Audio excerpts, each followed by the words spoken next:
हाँ जी, नमस्कार दोस्तों, कैसे हो आप सब। दोस्तों, आपका हमारे चैनल सरकारी अपडेट पर हार्दिक स्वागत है। जी हाँ दोस्तों, आप ही के लिए एक वीडियो लेकर आऊँ। जी हाँ दोस्तों, बीएसटीसी जो एग्ज़ाम होने वाला है, बीएसटीसी एग्ज़ाम 2021 से, उसके लिए मैराथन क्लास लेकर आया हूँ। बीएसटीसी एग्ज़ाम नॉन स्टॉप, बार आपने थंबनेल देख ही लिया होगा। मैराथन क्लास है बीएसटीसी एग्ज़ाम की है, जो नॉन स्टॉप क्लास होने वाली है। बीएसटीसी एग्ज़ाम का सुहाहा अब की बार 450 प्लस पार, बिना थके बिना रुके। जी हाँ दोस्तों, चलिए दोस्तों शुरू करते हैं इस मैराथन क्लास को बिना किसी देरी के। बीएसटीसी एग्ज़ाम का हमें सुहागा करना है अब की बार 450 बार। चलिए दोस्तों वीडियो शुरू करते हैं। वीडियो शुरू करने से पहले अगर आप हमारे चैनल पर नए हैं तो चैनल को ज़रूर सब्सक्राइब करें, वीडियो को लाइक करें और अपने दोस्तों के साथ अधिक से अधिक शेयर करें। चलिए दोस्तों वीडियो शुरू करते हैं। दोस्तों चलिए शुरू करते हैं। बीएसटीसी एग्ज़ाम 2021 के लिए मैराथन वीडियो है, मैराथन क्लास आपके लिए लेकर आया हूं। चलिए दोस्तों शुरू करते हैं। महा मैराथन क्लास इसका नाम है। अब की बार बीएसटीसी एग्ज़ाम का सुहाहा। जी हाँ दोस्तों, अब की बार क्या करना है, बीएसटीसी एग्ज़ाम का सुहाहा। हमारा टारगेट है 450 प्लस नंबर का टारगेट है। इस क्लास के अंदर से काफ़ी महत्वपूर्ण प्रश्न आपको मिलने वाले एग्ज़ाम में, इससे बाहर कुछ भी नहीं आएगा। जी हाँ दोस्तों, इसमें से आपको बहुत सारे प्रश्न देखने को मिलेंगे। जी हाँ दोस्तों, चलिए दोस्तों बिना किसी देरी के इसको शुरू करते हैं। मैराथन क्लास है हमारी। तो ये पहला प्रश्न है, प्रतिवर्ष हाथी महोत्सव कहाँ मनाया जाता है। Option A Jaipur, option B Shri Ganganagar, option C Jodhpur, option D Ajmer. तो इसका करेक्ट आंसर है ऑप्शन नंबर ए, इसका करेक्ट आंसर है जयपुर के अंदर प्रतिवर्ष हाथी महोत्सव मनाया जाता है। नोट, ये देखिए आपके यहाँ, हाथी महोत्सव प्रतिवर्ष जयपुर में मनाया जाता है। इसमें हाथियों को सजा धजा महोत्सव में लाया जाता है। जी हाँ दोस्तों, हाथी महोत्सव प्रतिवर्ष जयपुर में मनाया जाता है और इसमें हाथियों को सजा धजा कर लेकर आया जाता है। मैं दम में फाई किस देश का त्यौहार है, किस प्रदेश का त्यौहार है। असम, मेघालय, मणिपुर, केरल, किसका त्यौहार। तो इसका करेक्ट जो आंसर है वो है ऑप्शन नंबर ए, असम। असम का ये त्यौहार है। मैं दम में फाई असम के ताई अहोम जनजाति का त्यौहार है। ताई अहोम अपने पूर्वजों के लिए प्रसाद चढ़ाते हैं और पारंपरिक तरीके से भगवान को बलिदान देते हैं। जी हाँ दोस्तों, ये असम के ताई अहोम जनजाति का त्यौहार है। जी हाँ दोस्तों, ताई अहोम जनजाति असम की, वहाँ का त्यौहार है इनका। तो हम अपने पूर्वजों के लिए प्रसाद तैयार करते और चढ़ाते, पारंपरिक तरीके से भगवान को बलि दी जाती है यहाँ पे। जी हाँ दोस्तों, चलिए अगले प्रश्न की ओर बढ़ते हैं। गुरुमुखी, डोंगरी और सिंधी लिपि की उत्पत्ति किस लिपि से हुई। ब्राह्म लिपि, शारदा लिपि, टांकर लिपि या कुषाण लिपि। तो इसका करेक्ट आंसर है ऑप्शन नंबर बी, शारदा लिपि, इसका करेक्ट आंसर हो जाएगा। तो यह है नोट, शारदा 8वीं शताब्दी के आसपास विकसित स्क्रिप्ट के ब्राह्मण परिवार की एक लिपि है। यह संस्कृत और कश्मीरी भाषा के लिए प्रयोग की जाती है। गुरुमुखी गुरु अंगद द्वारा विकसित लिपि है जो शारदा लिपि से विकसित हुई है। अभी यह कश्मीरी पंडितों द्वारा प्रयोग किया जाता है। तकरारी या टेंकारी जैसे पारदा लिपियों के कई रूप हैं जो कुकरी लिपि के माता पिता। कुलई लिपि हिमाचल प्रदेश में कुल्लू, चमेली स्क्रिप्ट चंबा हिमाचल प्रदेश में, सिंधी समाज के बनिया इत्यादि। ये यहाँ पे आपको मैंने डिटेल से बताया आपको। एंजुतचान पुरस्कारम किस प्रदेश का सर्वोच्च साहित्य पुरस्कार है। तो केरल, तमिलनाडु, कर्नाटक, आंध्र प्रदेश। तो इसका करेक्ट आंसर है वो है केरल, ऑप्शन नंबर ए, इसका ये केरल है, ये इसका यहाँ पे करेक्ट आंसर है। एंजुतचान पुरस्कारम केरल का सर्वोच्च साहित्यिक पुरस्कार है। बासव श्री पुरस्कार किस सरकार द्वारा दिया जाता है। गुजरात, आंध्र प्रदेश, महाराष्ट्र, कर्नाटक। तो इसका करेक्ट आंसर है कर्नाटक, इसका करेक्ट आंसर है कर्नाटक, इसका करेक्ट आंसर हो जाएगा। बासव श्री पुरस्कार कर्नाटक सरकार द्वारा दिया जाता है। सामाजिक सुधार और सामाजिक परिवर्तनों की दिशा में योगदान के लिए पुरस्कार दिया जाता है। राष्ट्रीय स्मारक प्राधिकरण के चेयरपर्सन को कौन नियुक्त करता है? राष्ट्रपति, उपराष्ट्रपति, प्रधानमंत्री, मुख्य न्यायाधीश। तो इसका करेक्ट जो आंसर है वो हो जाएगा ए, राष्ट्रपति। ऑप्शन नंबर ए, राष्ट्रपति इसका करेक्ट आंसर हो जाएगा। राष्ट्रीय स्मारक प्राधिकरण भारत की धरोहरों स्मारकों की देखभाल के लिए बनाया गया है। इसके चेयरपर्सन की नियुक्ति राष्ट्रपति द्वारा की जाती है। आपको यहाँ पे विस्तार से जानकारी मैं आपको यहाँ बता रहा हूँ, नोट में शॉर्ट पॉइंट बना के आपको मैं यहाँ पे बता रहा हूँ कि इसमें क्या है, तो इसकी वजह से कौन दिया जाता, किसके द्वारा दी जाती है, आपको यहाँ पे डिटेल के साथ में बताया हूँ। तोमर राजपूतों द्वारा बनवाया गया किला राज पिथौरा कहाँ है? ग्वालियर, आगरा, नई दिल्ली, अगरतला। तो इसका जो करेक्ट आंसर है वो है नई दिल्ली। ऑप्शन नंबर सी, नई दिल्ली इसका करेक्ट आंसर है। किला राज पिथौरा नई दिल्ली में है। चिश्ती सिलसिला एक सूफी सिलसिला है जो चिश्ते कस्बे से शुरू हुआ। चिश्ता कस्बा कहाँ स्थित है? अफगानिस्तान, तुर्कमेनिस्तान, उज्बेकिस्तान या सऊदी अरब। तो इसका है अफगानिस्तान। ऑप्शन नंबर ए इसका करेक्ट आंसर है।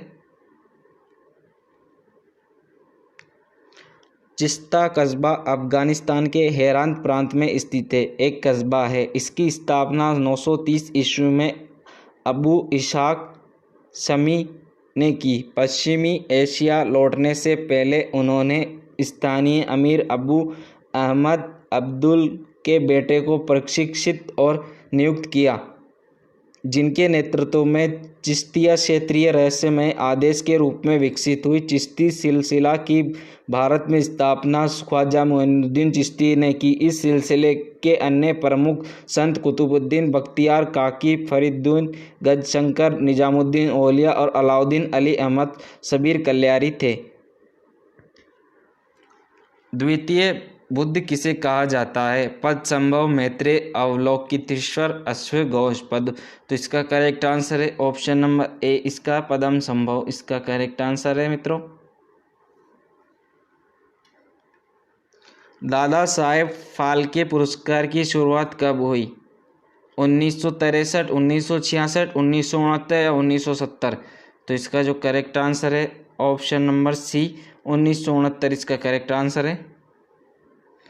दादा साहेब फाल्के पुरस्कार 1969 से शुरू हुआ। वर्तमान में भारतीय संविधान में कितनी राजभाषाएं वर्णित है? 24, 22, 14 या 25। तो इसका करेक्ट आंसर है ऑप्शन नंबर बी, 22 है। वर्तमान में भारतीय संविधान में 22 भाषाएं राज्य भाषाएं वर्णित है। वर्तमान में 22 राज्य भाषाएं इस प्रकार है: बंगाली, बोडो, डोगरी, गुजराती, हिंदी, कन्नड़, कश्मीरी, कोंकणी, मैथिली, मलयालम, मणिपुरी, मराठी, नेपाली, ओडिया, पंजाबी, संस्कृत, संताली, सिंधी, तमिल, तेलुगु, उर्दू और असमिया। जी हाँ दोस्तों, यहाँ आपको मैं व्याख्या सहित बता रहा हूँ इन प्रश्नों के उत्तर। ये महत्वपूर्ण प्रश्न है ताकि आपको पता रहे कि वो 22 भाषाएं थी वो कौन कौन सी थी। ये आपको मैंने यहाँ पे इसको व्याख्या सहित बताया। दोस्तों इस जो वीडियो है इसकी PDF में आपको हमारे टेलीग्राम चैनल पर मिल जाएगा। उसका टेलीग्राम का जो लिंक है वो आपको डिस्क्रिप्शन में दे दूँगा, वहाँ से आप इसकी PDF प्राप्त कर सकते हैं। जी हाँ दोस्तों, वहाँ से आप हमारे टेलीग्राम लिंक को ज्वाइन कर लीजिएगा। जी हाँ दोस्तों, उसके साथ आपको यहाँ पे हमारी ये PDF है इस वीडियो की, वो PDF आपको वहाँ से मिल जाएगी।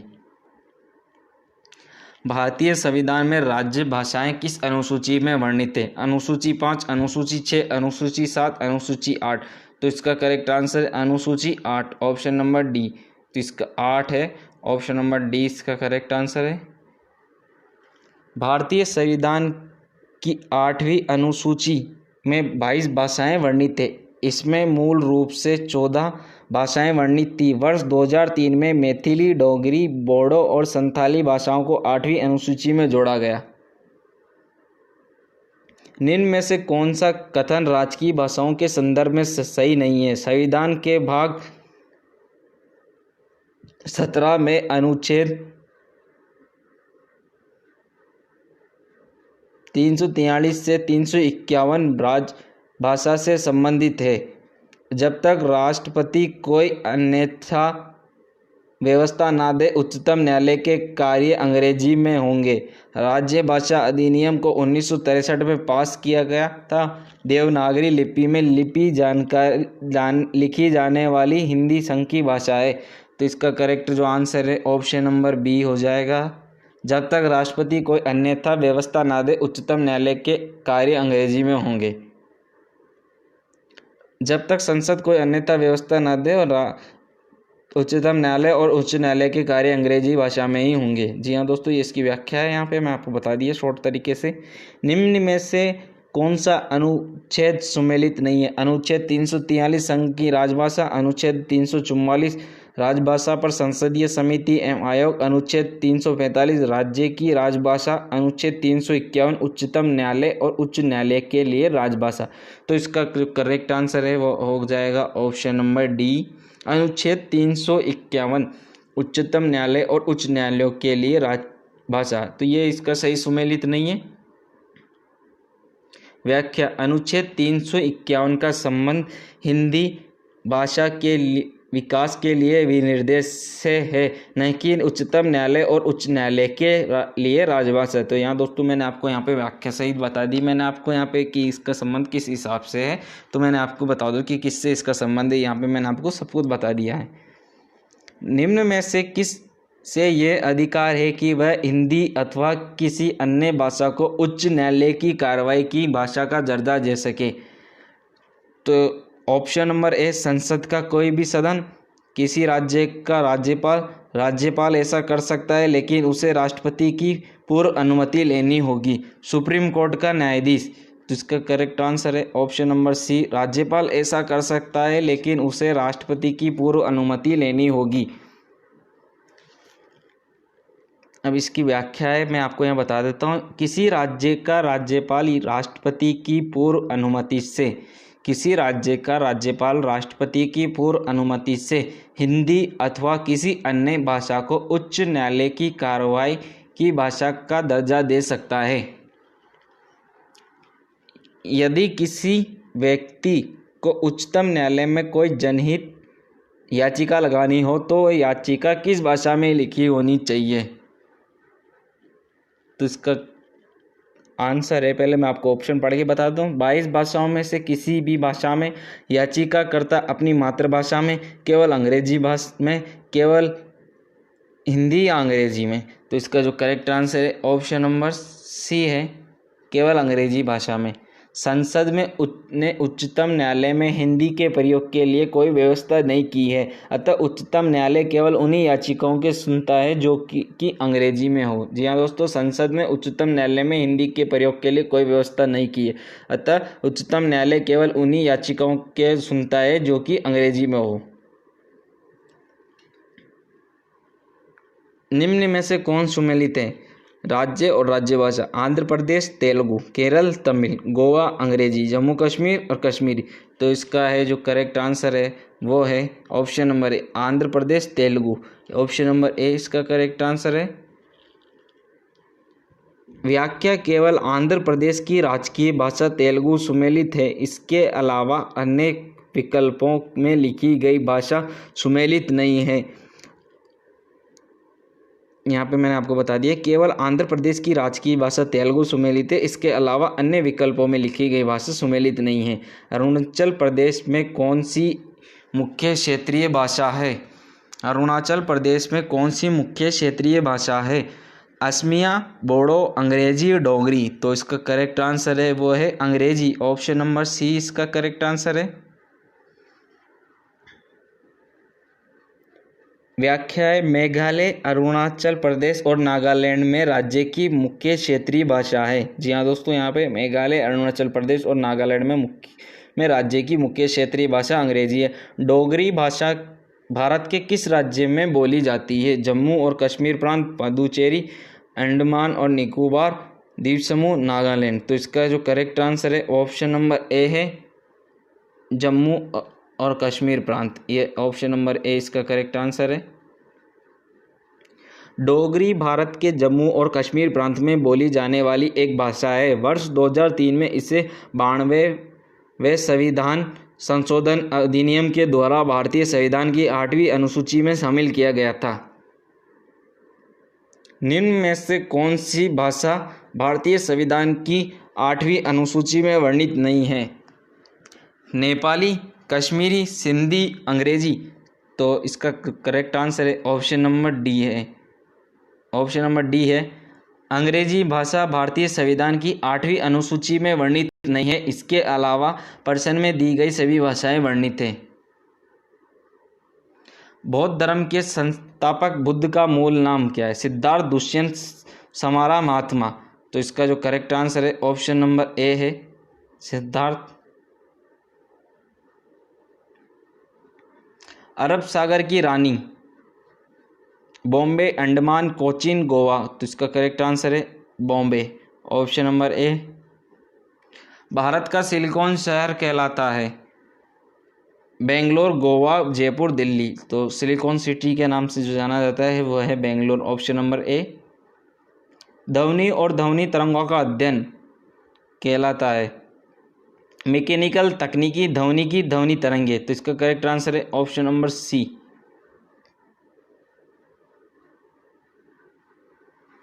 विटामिन ए की कमी से रोग होता है? रतौंधी, डे ब्लाइंडनेस, यहाँ ऑप्शन थोड़ा मिसप्रिंट हो चुके हैं। तो इसका एक करेक्ट आंसर है ऑप्शन नंबर ए है, रतौंधी। और इसके साथ ये जो रोग दिया है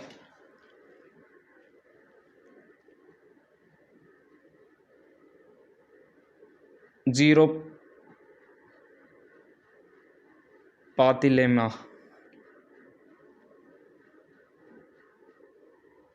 भूकंप की तीव्रता की रिकॉर्डिंग और उत्पत्ति के लिए किया जाने वाला उपकरण, उपयोग किया जाने वाला, तो इसका है लाइट मीटर, घड़ी, सिमोस्कोग्राफ, थर्मामीटर। तो इसका करेक्ट आंसर है option number C, seismograph, option number C इसका करेक्ट आंसर है।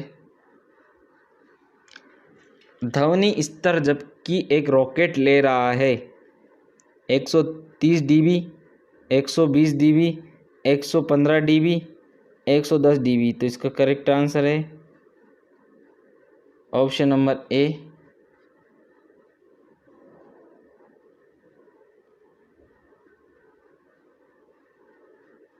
ओलंपिक खेलों का मोटो है? तो यहाँ पे थोड़ा ये ऑप्शन में स्प्रिंट हो गए। सेतुस, अल्टिस, फोर्टियस, तेजु, उच्चतर, मजबूत। ऑप्शन नंबर ए इसका करेक्ट आंसर है। विश्व प्रेस स्वतंत्रता दिवस कब मनाया जाता है? 1 जून, 22 जुलाई, 3 मई, 15 अगस्त। तो इसका करेक्ट आंसर है 3 मई, सी।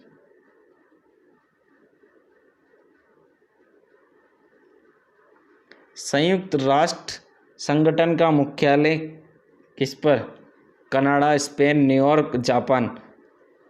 ऑप्शन नंबर सी, न्यूयॉर्क इसका करेक्ट आंसर है।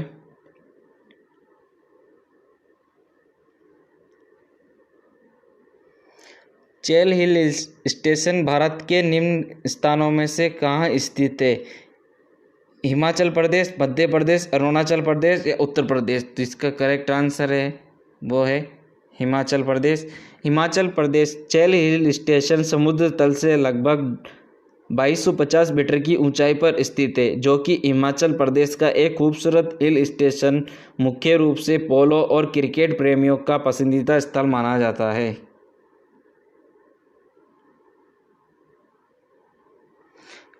कामाख्या मंदिर भारत के किस राज्य में स्थित है? तो इसका करेक्ट जो आंसर है वो है असम, ऑप्शन नंबर 4। असम की राजधानी दिसपुर के पास गुवाहाटी से 8 किलोमीटर दूर कामाख्या में कामाख्या मंदिर स्थित है। यह देवी सती का मंदिर पहाड़ी पर बना है। इस मंदिर का निर्माण 8वीं 17वीं सदी के बीच हुआ। भारत के किस राज्य में प्रतिवर्ष तारांतर मेला लगाया जाता है? तेलंगाना, मणिपुर, मध्य प्रदेश, गुजरात। तो इसका करेक्ट आंसर है गुजरात, ऑप्शन नंबर 4। तरनेतर का मेला गुजरात के सौराष्ट्र में प्रतिवर्ष बनाया जाता है जिसमें आदिवासी युवक युवतियां सज धज कर आते हैं और अपना जीवन साथी चुनते हैं। राजस्थान निम्नलिखित में से कौन सा राज्य भारत का सबसे बड़ा जूट उत्पादक है? राजस्थान, कर्नाटक, पश्चिम बंगाल, नागालैंड। तो इसका करेक्ट आंसर है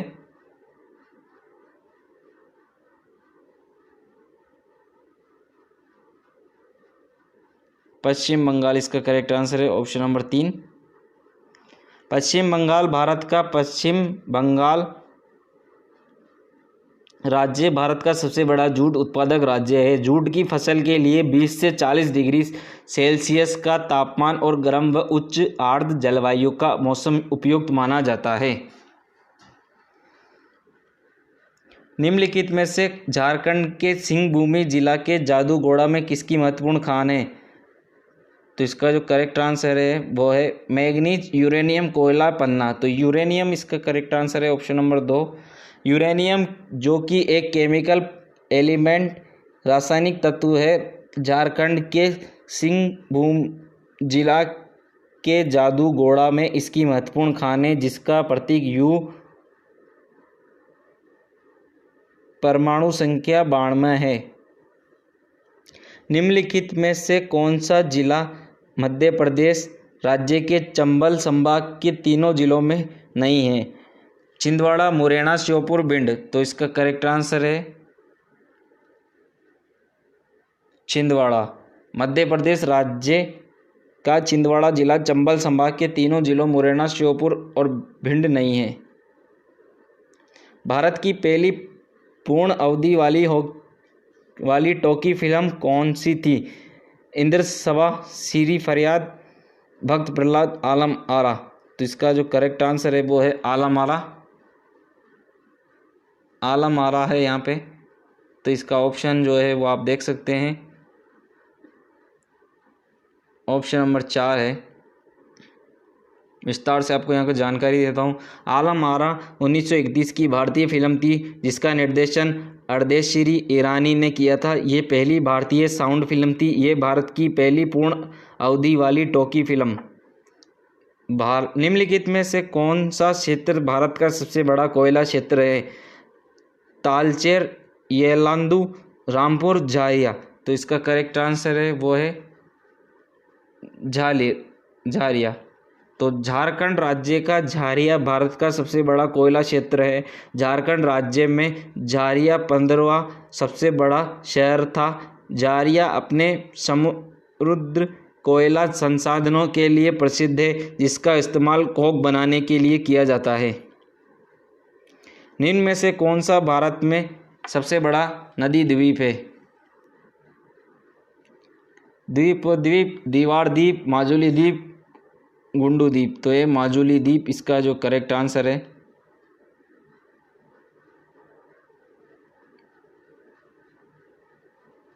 माजुली द्वीप असम के ब्रह्मपुत्र नदी के बीच में एक बसा बड़ा नदी द्वीप है। ब्रिटिश ईस्ट इंडिया कंपनी के एजे मिफेट मिल्स के सर्वेक्षण अनुसार इस नदी द्वीप का क्षेत्रफल 1250 किलोमीटर है। केंद्र शासित प्रदेश दादर और नागर हवेली की राजधानी निम्नलिखित में से कौन सी है? तो इसका जो करेक्ट आंसर है वो है सिलवासा। सिलवासा इसका करेक्ट आंसर है। सिलवासा पश्चिमी भारत में दमन गंगा नदी पर एक बसा एक शहर है जो गुजरात राज्य की सीमा में है, लेकिन केंद्र शासित प्रदेश दादरा और नागर हवेली की राजधानी है। दादरा और नागर हवेली तथा दमन और दीव के विलय द्वारा जिसकी के बाद 26 जनवरी 2020 से अस्तित्व में आया। कौन सा वंश ब्रह्म क्षत्रिय वंश कहलाता है? सेन, पाल, प्रतिहार, चालुक्य। तो इसका करेक्ट आंसर है सेन, ऑप्शन नंबर ए। सेन वंश ब्रह्म क्षत्रिय वंश कहलाता है। ये बंगाल का एक वंश था। इसकी स्थापना सामंत सेन ने की। यह 11वीं सदी और 12वीं सदी में था। कौन सा मिलान सही नहीं है? नागनाद, हर्ष, मुद्रा, राक्षस, विशाखादत्त, मृच्छ, कटिक, शूद्रक, रत्नावली राजशेखर। तो ऑप्शन नंबर ए इसका डी है, रत्नावली और राजशेखर, ये इसका करेक्ट आंसर है। नागनाथ एक संस्कृत नाटक है जिसकी रचना राजा हर्ष ने की। मुद्रा राक्षस की रचना विशाखा दत्त ने की। मृच्छकटिक की रचना शूद्रग्नि की। रत्नावली की रचना उदयन ने की। परम सौगात की उपाधि किसने धारण की? परम सौगात की उपाधि किसने धारण की? राज्यवर्धन, हर्षवर्धन, प्रभाकरवर्धन, इनमें से कोई नहीं। तो इसका करेक्ट आंसर है वो है ऑप्शन नंबर ए, राज्यवर्धन। परम सौगात की उपाधि राज्यवर्धन ने धारण की। राज्यवर्धन हर्ष की बहन राज्यश्री का पति और वर्धन वंश का राजा था, जिसकी हत्या गौड़ के राजा शशांक ने कर दी थी। गुप्त राजाओं के अगला प्रश्न है, गुप्त राजाओं के बाद किन राजाओं ने गरुड़ को अपना चिन्ह राज्य चिन्ह बनाया? पल्लव, राष्ट्रकूट, चोल, वर्धन। तो इसका जो करेक्ट आंसर है वो है ऑप्शन नंबर ए, पल्लव। गुप्त राजाओं के बाद किन राजाओं ने गरुड़ को अपना राज्य चित्रकूट बनाया? तो ये दोस्तों ये तो हो गया था, व्याख्या नहीं है यहाँ पे। किस सातवाहन राजा ने सर्वप्रथम राजा के नाम के सिक्के जारी किए? सातकर्णी प्रथम, गौतमी पुत्र सातकर्णी, यज्ञश्री सातकर्णी, हाल। तो इसका है जो ऑप्शन नंबर ए है वो इसका करेक्ट आंसर है। सातवाहन वंश और आंध्र प्रदेश में राज्य करने वाला प्राचीन ब्राह्मण वंश था। इनका राज्य वर्तमान कर्नाटक से मध्य प्रदेश, गुजरात तक फैला हुआ था। सातकर्णी प्रथम ने सबसे पहले अपने नाम के सिक्के जारी किए। योध्यादेह का प्रमुख स्थान कहाँ था? रोहतक, मगध, राजस्थान, उज्जैन। तो इसका करेक्ट आंसर है वो है रोहतक, ऑप्शन नंबर ए। योद्धाओं का प्रमुख स्थान हरियाणा का रोहतक था। कार्तिकेय योद्धाओं के प्रमुख देवता थे। समुद्रगुप्त के समय कांची का राजा कौन था? तो इसका जो करेक्ट आंसर है वो है Vishnugupta, option number D. Samudragupta के समय कांची का राजा विष्णुगुप्त था। उसका उल्लेख इलाहाबाद स्तंभ शिलालेख में है। विष्णुगुप्त पल्लव वंश का राजा था। 4 अश्वमेध यज्ञों का आयोजन किस राजा ने कराया? 4 अश्वमेध यज्ञों का आयोजन किस राजा ने कराया? तो इसका जो करेक्ट आंसर है वो है प्रवरसेन प्रथम, ऑप्शन नंबर डी। प्रवरसेन प्रथम वाकाटक वंश का राजा था। वाकाटक दक्षिण भारत में राज्य करने वाला एक ब्राह्मण राजवंश था, जिसने 3री शताब्दी से 5वीं शताब्दी तक राज्य किया। इस वंश की स्थापना विंध्य शक्ति ने की। ये राजा गुप्त राजाओं के समकालीन थे। अगला क्वेश्चन है, ये यहाँ पे आपको मैं व्याख्या सहित आपको संपूर्ण जानकारी दे रहा हूँ इसके अंदर प्रत्येक प्रश्न के, ताकि आपका इससे संबंधित कोई भी प्रश्न नहीं छूटे। अगला प्रश्न है, ग्रीक रोमन साहित्य में चंद्रगुप्त मौर्य को सेंड्रोकार्ड्स कहा गया, इसका उल्लेख सर्वप्रथम किसने किया? तो इसका D R Bhandarkar, Alexander Cunningham, R P. Chand, William Jones. तो इसका है करेक्ट आंसर है वो है William Jones, option number D इसका करेक्ट आंसर है। विलियम जोन्स ने सर्वप्रथम बताया कि ग्रीक रोमन साहित्य में चंद्रगुप्त मौर्य को सेंड्रोकोट्स कहा गया है। इसके अलावा उसे एंड्रोकोट्स भी कहा गया है। अगला प्रश्न है, किस राज्य के राजाओं ने सीरिया के साथ राजनीतिक संबंध बनाए? मौर्य, गुप्त, पल्लव, चोल। तो इसका जो करेक्ट आंसर है वो है मौर्य, ऑप्शन नंबर ए इसका करेक्ट आंसर है। मौर्य राजा बिंदुसार ने सर्वप्रथम सीरिया के राजा एंटियोकस प्रथम से राजनीतिक संबंध बनाए। बिंदुसार के राज्य में डाइमोकस नामक सीरियाई राजदूत था। अशोक के 13वें शिलालेख में सीरिया के 5 राजाओं का उल्लेख है। ये काफ़ी इम्पोर्टेंट पॉइंट है जो यहाँ पे आपको मैं बता रहा हूँ। ये जो बता रहा हूँ, ये पॉइंट बता रहा हूँ, बहुत ही इम्पोर्टेंट है, यहाँ पे बहुत ही महत्वपूर्ण है। आपका एक भी प्रश्न यहाँ से नहीं छूटना चाहिए, इसलिए पूरी व्याख्या सहित ये वीडियो लेकर आया हूँ मैं। इसमें जितने प्रश्न होते हैं सबकी व्याख्या सहित मैं आपको यहाँ पे बता रहा हूँ विस्तार से, ताकि आपका एक भी पॉइंट नहीं छोड़े। क्योंकि अब की बार आपको क्या करना है, 450 प्लस लेना है। 450 तो हर बार होती थी कट ऑफ, 450 प्लस ये मान लो। अब की बार तो इससे भी ज़्यादा लाना है, ये 470 480 के आसपास लाना है। उसकी ज़्यादा ला, जितने ज़्यादा लाओ उतना लाना, क्योंकि कॉलेज मिलने में बहुत आसानी होगी। क्योंकि 450 प्लस हर बच्चा मेहनत कर रहा है, तो आपको स्मार्ट स्टडी करना है। सबसे आगे कैसे निकालना है, सबसे पहले कॉलेज की किसको चाहिए वो आपको डिसाइड करना है कि आपको किस तरीके से स्टडी करनी है। इसलिए मैं आपको यहाँ पे आपको व्याख्या सहित वीडियो लेकर आया हूँ विस्तार से। आपको स्मार्ट स्टडी करनी है, हार्ड स्टडी करनी है, तो इस वीडियो को ज़रूर देखिए, अपने दोस्तों के साथ शेयर ज़रूर करें। चैनल पर नए हैं तो चैनल को सब्सक्राइब जरूर करें। जी हाँ दोस्तों, एक विशेष जल पात्र जिससे जोधपुर में बनाया गया क्या कहलाता है? कावड़, कोपी, बादला, उष्ट पात्र। तो इसका जो आंसर है वो है कावड़, ऑप्शन नंबर ए। राजस्थान में लाख के आभूषणों, खिलौनों और कलात्मक वस्तुओं का निर्माण कहाँ पर होता है? तो जोधपुर, उदयपुर, जयपुर, सवाई माधोपुर। तो इसका जो करेक्ट आंसर है वो है ऑप्शन नंबर बी, उदयपुर। चमड़े से बनाई जाने वाली कलात्मक वस्तुओं में नागरी और मोजड़िया जूतियाँ कहाँ की प्रसिद्ध है? तो इसका जो आंसर है वो है जयपुर व जोधपुर, ऑप्शन नंबर बी, इसका करेक्ट आंसर है। चमड़े से बनाई जाने वाली, ये तो सेम प्रश्न रिपीट हो गया। माता कुड़ाली का मेला कहाँ आयोजित होता है? रश्मि, चित्तौड़गढ़, डिग्गी टोंक, चारभुजा, उदयपुर, सागवाड़, डूंगरपुर। तो इसका है रश्मि, चित्तौड़गढ़, ऑप्शन नंबर ए, इसका करेक्ट आंसर है। बोहरा समाज का उर्स मेला कहाँ बढ़ता है? सरवाड़, गलियाकोट, चित्तौड़गढ़, बेराट। तो इसका जो आंसर है वो है गलियाकोट, ऑप्शन नंबर बी, इसका करेक्ट आंसर है। शाकंभरी माता का मेला कहाँ आयोजित होता है? जोधपुर, सीकर, अलवर या करौली। तो इसका जो आंसर है वो है सीकर, ऑप्शन नंबर बी।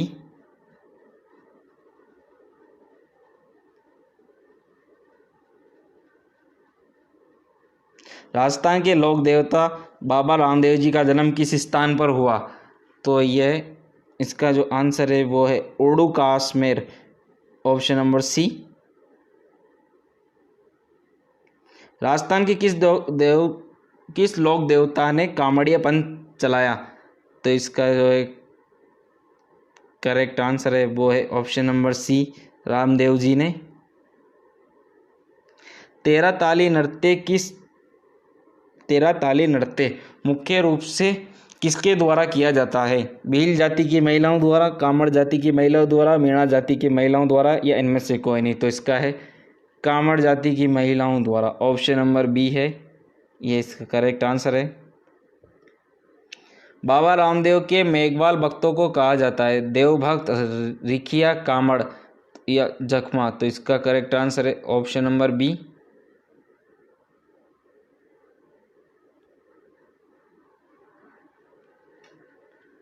अब यहाँ पे कुछ वन लाइनर प्रश्न है, तो आप सभी को मैं यहाँ पे एक एक प्रश्न पढ़ के सुना देता हूँ।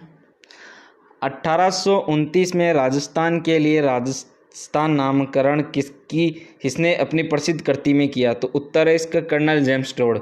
राजस्थान में प्रथम आम चुनाव के बाद बनने वाला प्रथम निर्वाचित मुख्यमंत्री थे श्री टीकाराम पालीवाल। मालानी पर्वत राज्य के किन राज्यों में विस्तृत थे? जालौर, बाड़मेर। राजस्थान में प्रथम आम चुनाव हुए 1952। वर्षा रेखा, प्रतापगढ़ एवं आसपास का भूभाग स्थानीय रूप से किस नाम से जाना जाता है? कांठल। बोराट के पठार में स्थित पर्वत चोटी है जरगा।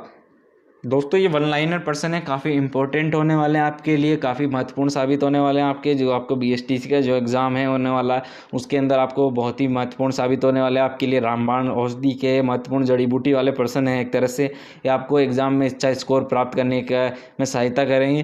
तो आगे इस प्रश्नों को बढ़ाते हैं। बोराट के पठार में स्थित पर्वत चोटी है जरका। राजस्थान से निर्वाचित प्रथम महिला सांसद थी श्रीमती शारदा भार्गव। रेतीला, शुष्क मैदान, तथा वागड़ किस भौतिक विभाग के उपभाग थे? उत्तरी पश्चिमी मरुस्थलीय भाग। राजस्थान के बीकानेर क्षेत्र को कहा जाता है जांगला देश। दक्कन का लावा का पठार राजस्थान का दक्षिणी पूर्वी पठारी भौतिक क्षेत्र में देश के किस भौतिक विभाग का हिस्सा है? प्राइड टप्पीय पठारी भाग। अगला प्रश्न है, आड़ावाल पर्वत राज्य के कौन से जिले में स्थित है? तो इसका करेक्ट आंसर है बूंदी जिले में। पर्वत चोष्टी और संबंधित जिले का कौन सा युग्म असंगत है? तो इसका जो करेक्ट आंसर है वो इसमें यहाँ पे बारवाड़ा है। राज्य के उन जिलों की संख्या जिनकी सीमा न तो किसी राज्य से मिलती है और न किसी अन्य देश से अंतर्वी जिले हैं। तो इसका 8 है जो राज्य हैं। कर्क रेखा राजस्थान के किस जिले से गुजरती है? बांसवाड़ा से गुजरती है। जैसलमेर जिले की पाकिस्तान से लगती है अंतर्राष्ट्रीय सीमा की लंबाई है 464 किलोमीटर। राज्य का वह जिला जिसे शुष्क प्रदेश में सम्मिलित नहीं किया गया? सिरोही। इसका करेक्ट आंसर है। राज्य के 4 सीमावर्ती जिलों की अंतर्राष्ट्रीय सीमा की लंबाई का सर्वाधिक से न्यूनतम घटता हुआ सही क्रम है। तो इसका जो करेक्ट आंसर है वह है जैसलमेर, फिर बाड़मेर, फिर बीकानेर, फिर गंगानगर। राजस्थान की सबसे कम सीमा किस राज्य से मिलती है? तो ये इसका जो करेक्ट आंसर है वो है Punjab. Central and western Rajput states of India पुस्तक का प्रसिद्ध नाम है annuls and activities of Rajasthan. Rajasthan का मानक समय किस देशांतर रेखा से निर्धारित किया जाता है? 80 डिग्री पूर्वी देशांतर। राजस्थान का कौन सा क्षेत्र बंगाल की खाड़ी और अरब सागर दोनों ही मानसूनों से अधिक वर्षा प्राप्त करता है? तो इसका करेक्ट आंसर है दक्षिण पश्चिम। कौन सी समवर्षा रेखा राजस्थान को जलवायु की दृष्टि से 2 भागों में बांटती है? 50 सेंटीमीटर समवर्षा रेखा। लाठी श्रृंखला क्या है? भूगर्भाय जल पट्टी है। अगला प्रश्न है, जॉर्ज थॉमस द्वारा सन 1800 में राजस्थान के लिए क्या नाम दिया गया? जॉर्ज थॉमस द्वारा सन 1800 में राजस्थान के लिए क्या नाम दिया?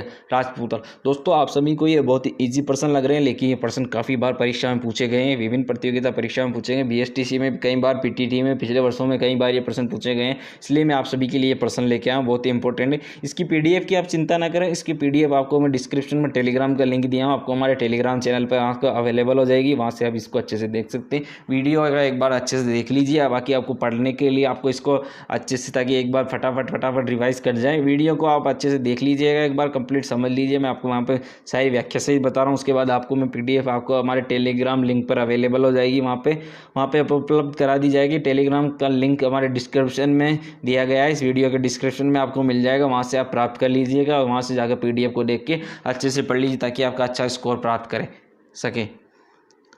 राजस्थान के प्रथम राज्यपाल थे सरदार गुरुमुख निहाल सिंह। अक्षांशीय स्थिति के अनुसार राजस्थान के कौन से जिले उष्ण कटिबंधीय क्षेत्रों में हैं? तो इसका करेक्ट आंसर है बांसवाड़ा। अपनी प्रसिद्ध पुस्तक एनल एक्टिविटी ऑफ राजस्थान में कर्नल जेम्स टोड द्वारा इस प्रदेश के लिए क्या नाम प्रस्तुत किया? राजस्थान। कर्नल टोड के द्वारा घोड़े वाले बाबा है, उन्होंने अपनी पुस्तक anal and activities of Rajasthan में कर्नल जेम्स टोड द्वारा इस प्रदेश के लिए क्या नाम प्रस्तुत किया? तो इसके अंदर राजस्थान नाम प्रस्तुत किया इन्होंने, कर्नल जेम्स टोड है, इनको घोड़े वाले बाबा भी कहा जाता है। राजस्थान को आवंटित राज्यसभा सीटों की संख्या है 10। राजस्थान वस्तुनि रेडक्लिफ रेखा का राज्य में विस्तार है? हिंदूमल कोट गंगानगर से बाकासर बाड़मेर। राजस्थान की सीमाओं का विस्तार उत्तर से दक्षिण तक है? कोणा गांव गंगानगर से बोरकुंडा गांव बांसवाड़ा।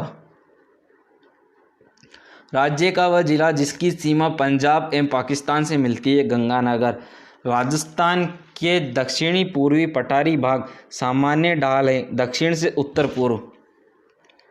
14वीं लोकसभा में निर्वाचित न्यूनतम आयु के सांसद एवं उनका लोकसभा क्षेत्र है? सचिन पायलट दौसा।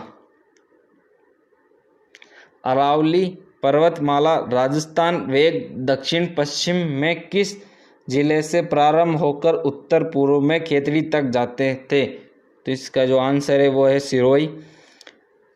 किस राज्य की सीमा के सहारे राजस्थान के सर्वाधिक जिलों की सीमा रेखाएं जुड़ी है? तो दोस्तों यहाँ थोड़ा उत्तर यहाँ पे मिसप्रिंट हो गया, आप मेरे को यहाँ पे कमेंट करके बताइएगा ज़रूर कि आपको पता चले आपकी तैयारी कैसी है। तो यहाँ पे ये प्रश्न आपके लिए है, यहाँ पे छोड़ता हूँ इसको, आप इसका आंसर मेरे को कमेंट में ज़रूर बताइएगा। राजस्थान का यादव वंश का शासन राजस्थान के किस भूभाग पर था? करौली, जैसलमेर और हनुमानगढ़ इसका करेक्ट आंसर है। राजस्थान की कुबड़ पट्टी कहाँ है? नागौर। राजस्थान के वे जिले जो अंतर्राष्ट्रीय सीमा पर स्थित है? गंगानगर, बीकानेर और जैसलमेर। राजस्थान में सर्वाधिक क्षेत्र पर निम्नलिखित में किसका विस्तार है? मैदानी क्षेत्र का। मारवाड़ के मैदान को मेवाड़ के उच्च पठार से अलग करने वाली कौन सी पर्वत श्रेणी है? मेरवाड़ा पहाड़ियाँ। अब यहाँ पे कुछ शिक्षण अभिवर्ती व शिक्षण अभिरुचि वाले प्रश्न हैं, आप सभी के लिए लेकर आया हूँ। अध्यापक के लिए सबसे मूल्यवान है उसकी नौकरी, उसकी गरिमा एवं मर्यादा, छात्रों का विश्वास है, उसकी शिक्षण के प्रति आस्था। तो इसका जो आंसर है वो है ऑप्शन नंबर सी, छात्रों का विश्वास। दोस्तों इसमें सभी के नंबर है, आपको जैसे सही आंसर देने के आपको 3 नंबर मिलेंगे, उसके कम आंसर 2 नंबर, उसके बाद आपको 1 नंबर, और बिल्कुल गलत होगा तो आपको 0 नंबर मिलेगा। जी हाँ दोस्तों, ये है 3 2 1 0। ये आपको सही उत्तर सही होगा तो आपको 3 नंबर मिलेंगे, गलत होगा उससे थोड़ा सही ठीक ठाक होगा उसके 2 नंबर, उसके बाद 1 नंबर, उसके बाद 0 नंबर यहाँ पे आएगा गलत उत्तर देने पर।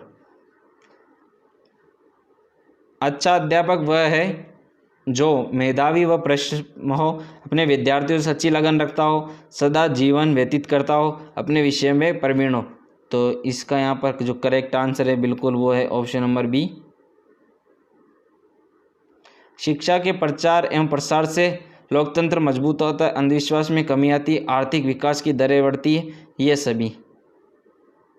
तो यहाँ पे ये ऑप्शन नंबर 4 इसका करेक्ट आंसर है, हो जाएगा ऑप्शन नंबर डी। आप स्कूल के बाहर अपने किसी छात्र से किस प्रकार से व्यवहार करेंगे? अजनबी की तरह, उससे बात करना पसंद नहीं करेंगे, बहुत गंभीर होकर मित्रों की तरह। तो ये इसका करेक्ट आंसर है ऑप्शन नंबर सी। शिक्षण क्या है? एक कौशल, एक कला, एक क्रिया, एक तपस्या। तो इसका है जो आंसर है वो है ऑप्शन नंबर ए, एक कौशल। शिक्षा तभी सार्थक होगी जब पाठ्यक्रम केंद्रित हो, छात्र केंद्रित हो, रोजगार केंद्रित हो, समाज केंद्रित हो। तो इसका है जो करेक्ट आंसर है ऑप्शन नंबर बी, छात्र केंद्रित हो। शिक्षण की समस्याओं को हल करने का दायित्व किसका है? प्रधानाचार्य का, शिक्षकों का, सरकार का, शिक्षाविदों का। तो इसका जो करेक्ट आंसर है वो है ऑप्शन नंबर बी। शिक्षण की योग्यता एवं आचरण का सबसे अच्छा मूल्यांकन करते हैं उनके प्रधानाचार्य, उनके शिष्य, समाज के सम्भ्रांत लोग, विशेषज्ञ। तो इसका जो आंसर है वो है उनके शिष्य, ऑप्शन नंबर बी। अपने विचार में शिक्षा का उद्देश्य होना चाहिए। शिक्षा ग्रहण करने के बाद नौकरी, छात्रों की मानसिक योग्यता का विकास, छात्रों को साक्षर बनाना, बालकों का सर्वांगीण विकास। तो यह है इसका जो करेक्ट आंसर है वो है ऑप्शन नंबर डी, यहाँ पर है।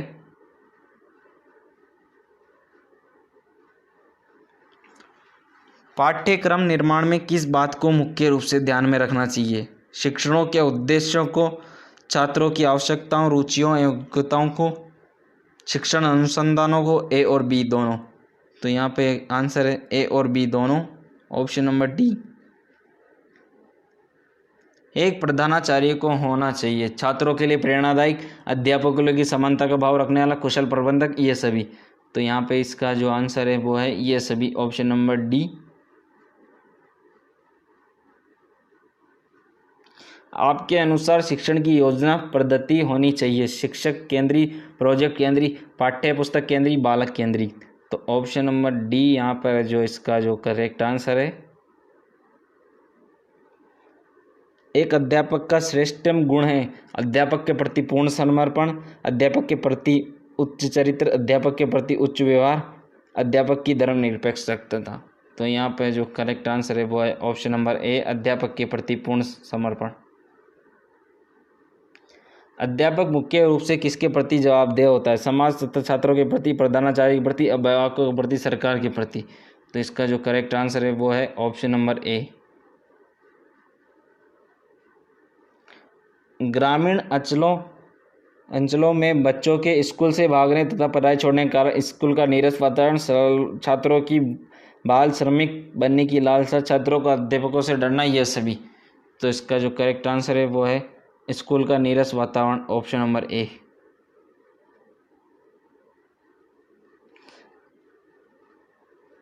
अध्यापक की कार्य क्षमता को बढ़ाया जा सकता है परीक्षा फल के अनुसार पदोन्नति देकर, कड़े स्कूल प्रशासन द्वारा अध्यापकों के कार्य की सराहना करके, अच्छा वेतन देकर। तो इसका जो करेक्ट आंसर है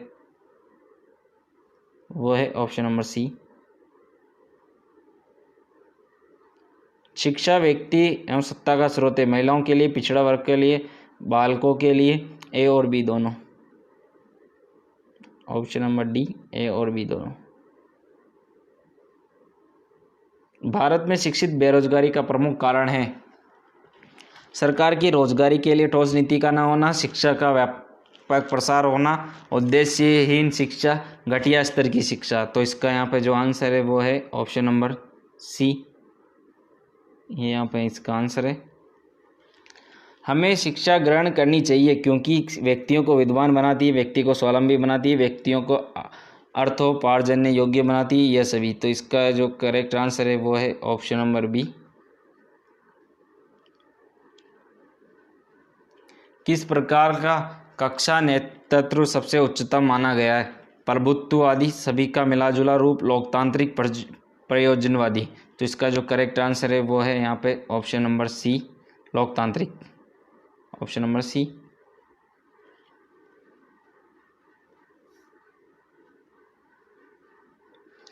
अभिभावक मुलाकात दिवस की सबसे अधिक आवश्यकता पड़ती है प्राइमरी कक्षाओं में, माध्यमिक कक्षाओं में, सेकेंडरी कक्षाओं में, कॉलेजों में। तो इसका करेक्ट आंसर है ऑप्शन नंबर ए, प्राइमरी कक्षाओं में। ग्रामीण क्षेत्रों के उत्थान का लक्ष्य होना चाहिए प्राइमरी एवं प्रौढ़ शिक्षा का प्रसार, नगरीय सुख सुविधाओं का विस्तार, उच्च शिक्षा का प्रसार, ये सभी। तो यहाँ पे जो करेक्ट आंसर है वो हो जाएगा ए, प्राइमरी एवं प्रौढ़ शिक्षा का प्रसार।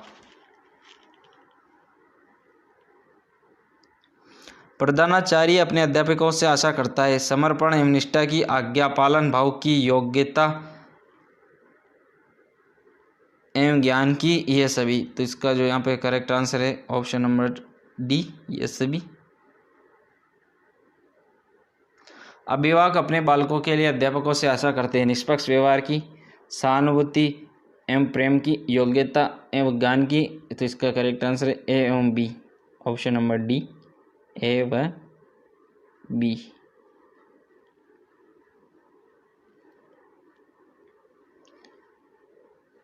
यदि आप किसी गंभीर विषय पर भाषण देने के लिए कहा जाए, आपसे किसी गंभीर विषय पर भाषण देने है तो आप इस विषय पर मित्रों से सलाह लेंगे, स्पष्टपना करेंगे, सहर्ष तैयार हो जाएंगे, कुछ देर का समय मांगेंगे। तो यहाँ पर जो करेक्ट आंसर है वो है ऑप्शन नंबर सी, सहर्ष तैयार हो जाएंगे, यहाँ पे करेक्ट आंसर है। अगले प्रश्न की ओर हम बढ़ते हैं। आज के वैज्ञानिक युग में छात्रों को आध्यात्मिकता का ज्ञान देना पिछड़ापन है, आवश्यक है, अनावश्यक है, असंभव है। तो यहाँ पे है आवश्यक है।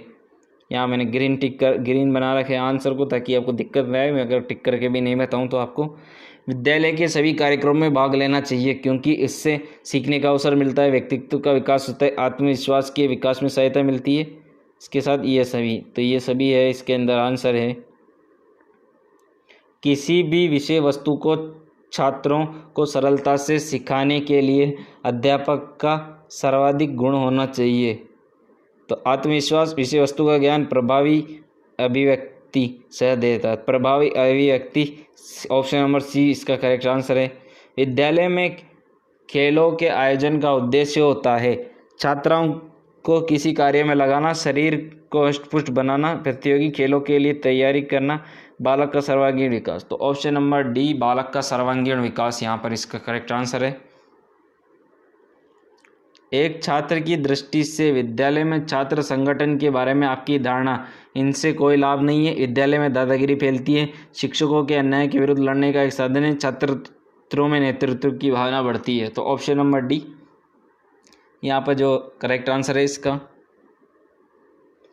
शिशुओं के लिए शिशुशाला में आवश्यक है खेल के अवसर प्रदान करना, सामान्य ज्ञान देना, भाषा पढ़ाना या कहानियाँ सुनना। तो खेल के अवसर प्रदान करना यहाँ पे इसका करेक्ट आंसर है। एक अच्छी पाठ्य पुस्तक वह है जो अन्य विशेषताओं के अतिरिक्त अनिवार्य रूप से सम्मिलित करती है। परीक्षकों का निर्देश, गृह कार्यों के अभ्यास, शिक्षकों को निर्देश, प्रकरणों की सूची, बहुत से। तो इससे ऑप्शन नंबर सी इसका करेक्ट आंसर है। वर्तमान समय में प्राइमरी शिक्षा की दुर्दशा का मुख्य कारण है एकाकी परिवार, छात्रों का दूरदर्शन से अधिक समय व्यतीत करना, गाइड पुस्तकों पर भरोसा, शिक्षक छात्र का विषम अनुपात। तो ऑप्शन नंबर डी है शिक्षक छात्र का विषम अनुपात यहाँ पर करेक्ट आंसर है। सभी बच्चों की एक ही समस्या है तो आप उनकी समस्या का समाधान करते हैं एक एक करके, सामूहिक ढंग से, पहले छोटे बच्चों का, पहले बड़े बच्चों का। तो यहाँ पे सभी सामूहिक ढंग से यहाँ पर करेक्ट आंसर है। जो आपकी सही आलोचना करता है उसके साथ आपका व्यवहार अपेक्षित होगा, एक मित्र के रूप में, एक मूर्ख के रूप में, एक आलोचना के रूप में, इनमें से कोई नहीं। तो यहाँ पे इसका आंसर हो जाएगा वो है एक मित्र के रूप में। एक प्रभावी अध्यापक के लिए आवश्यक नहीं मानते हैं केवल दंड देने वाला हो, वह विषय को रोचक बनाता हो, सृजनशील हो, वह उत्तम वक्ता हो। तो इसका है केवल दंड देने वाला हो। ये एक प्रभावी अध्यापक के लिए आवश्यक नहीं मानते हैं। प्रभावी सर्वेक्षण संभव हो सकता है श्रोता के स्तर को जानकर, आपके उचित शब्द प्रयोग से, आपके विस्तृत ज्ञान से, जोर से बोलकर। श्रोता के स्तर को जानकर यहाँ पर करेक्ट आंसर है ऑप्शन नंबर ए। नैतिक शिक्षा का उत्तरदायित्व होना चाहिए, नैतिक शिक्षा का उत्तरदायित्व होना चाहिए स्कूल के ऊपर, समाज के ऊपर, अभिभावक के ऊपर, धर्म गुरु के ऊपर। तो यहाँ पे स्कूल के ऊपर। छोटे बच्चों की शिक्षा देना जरूरी है परंतु उनके ऊपर किसी प्रकार का बोझ अपेक्षित नहीं है। लिखने का बोझ, पढ़ने का बोझ, गृह कार्य का बोझ, विद्यालय जाने का बोझ। तो यहाँ पे एक करेक्ट आंसर है गृह कार्य का बोझ। इस प्रश्न का उत्तर सही हो जाएगा। जब आपके छात्र उन्नति करते तो आप महसूस करते आत्मसंतोष की भावना, प्रसन्नता की भावना, ईर्ष्या की भावना, आत्मग्लानि की भावना। तो यहाँ पे आत्मसंतोष की भावना यहाँ पे इसका करेक्ट आंसर है। शिक्षा के माध्यम से कल्याण होता है समाज में सभी वर्गों का, आदर्श परिवार का, मनुष्य के व्यक्तित्व का, छात्र व छात्राओं का। तो यहाँ पे करेक्ट आंसर हो जाएगा समाज के सभी वर्गों का।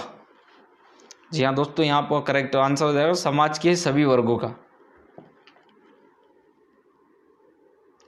एक अध्यापक के रूप में आप प्राथमिकता देंगे विज्ञान विषयों को, वैज्ञानिक दृष्टिकोण एवं विचारों को, उच्च विचारों को या आस्था को। वैज्ञानिक दृष्टिकोण एवं विचारों को, ऑप्शन नंबर बी यहाँ पे करेक्ट आंसर हो जाएगा।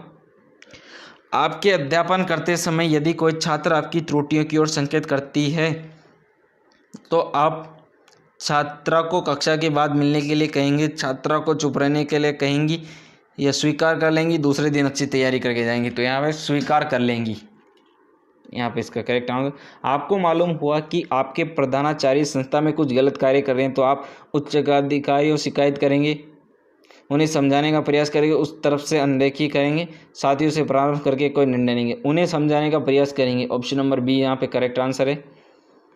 प्रौढ़ शिक्षा किन व्यक्तियों के अधिकार में होनी चाहिए? सरकार के हाथ में, शिक्षित व्यक्तियों के हाथ में, गैर सरकारी समितियों के हाथ में, उपरोक्त सभी।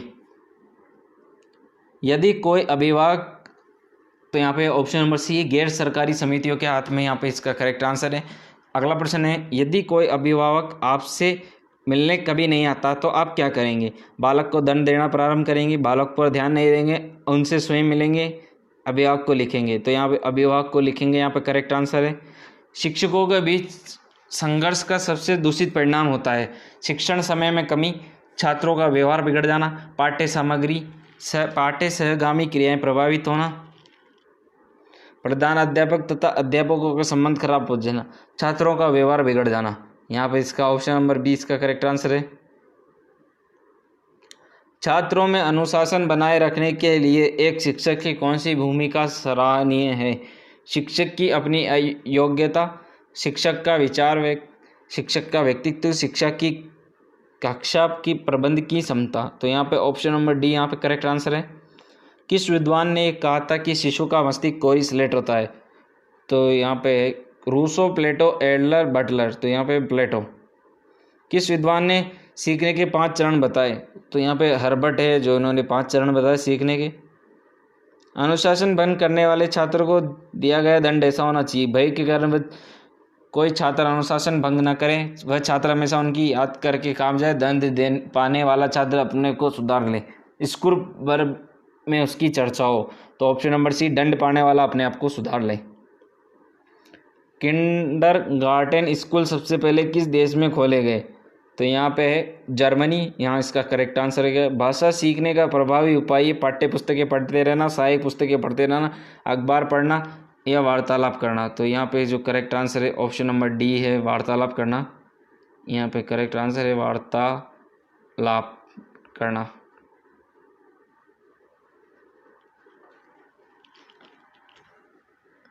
छात्रों के चरित्र निर्माण में सबसे अधिक महत्वपूर्ण भूमिका किसकी होती है? अध्यापकों के उपदेशों की, स्वयं अध्यापक के आदर्श चरित्र की, महापुरुषों की जीवन गाथा सुनने की या धार्मिक शिक्षा की? तो यहाँ पे स्वयं अध्यापक के आदर्श चरित्र की, यहाँ पे इसका करेक्ट आंसर हो जाएगा। निम्नलिखित शिक्षण विधियों में से कौन सी विधि वास्तविक अनुभवों को प्रदान करने के दृष्टिकोण से उत्तम है? भ्रमण विधि, प्रोजेक्ट विधि, भाषण विधि, पाठ्य पुस्तक विधि।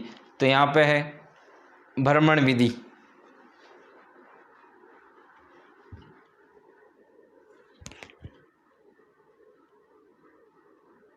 निःशुल्क और अनिवार्य प्राइमरी शिक्षा लागू होने के फलस्वरूप बालकों में साक्षरता बढ़ी, ग्रामीण क्षेत्रों में साक्षरता बढ़ी, देश में साक्षरता बढ़ी। तो ऑप्शन नंबर है डी, ये सभी।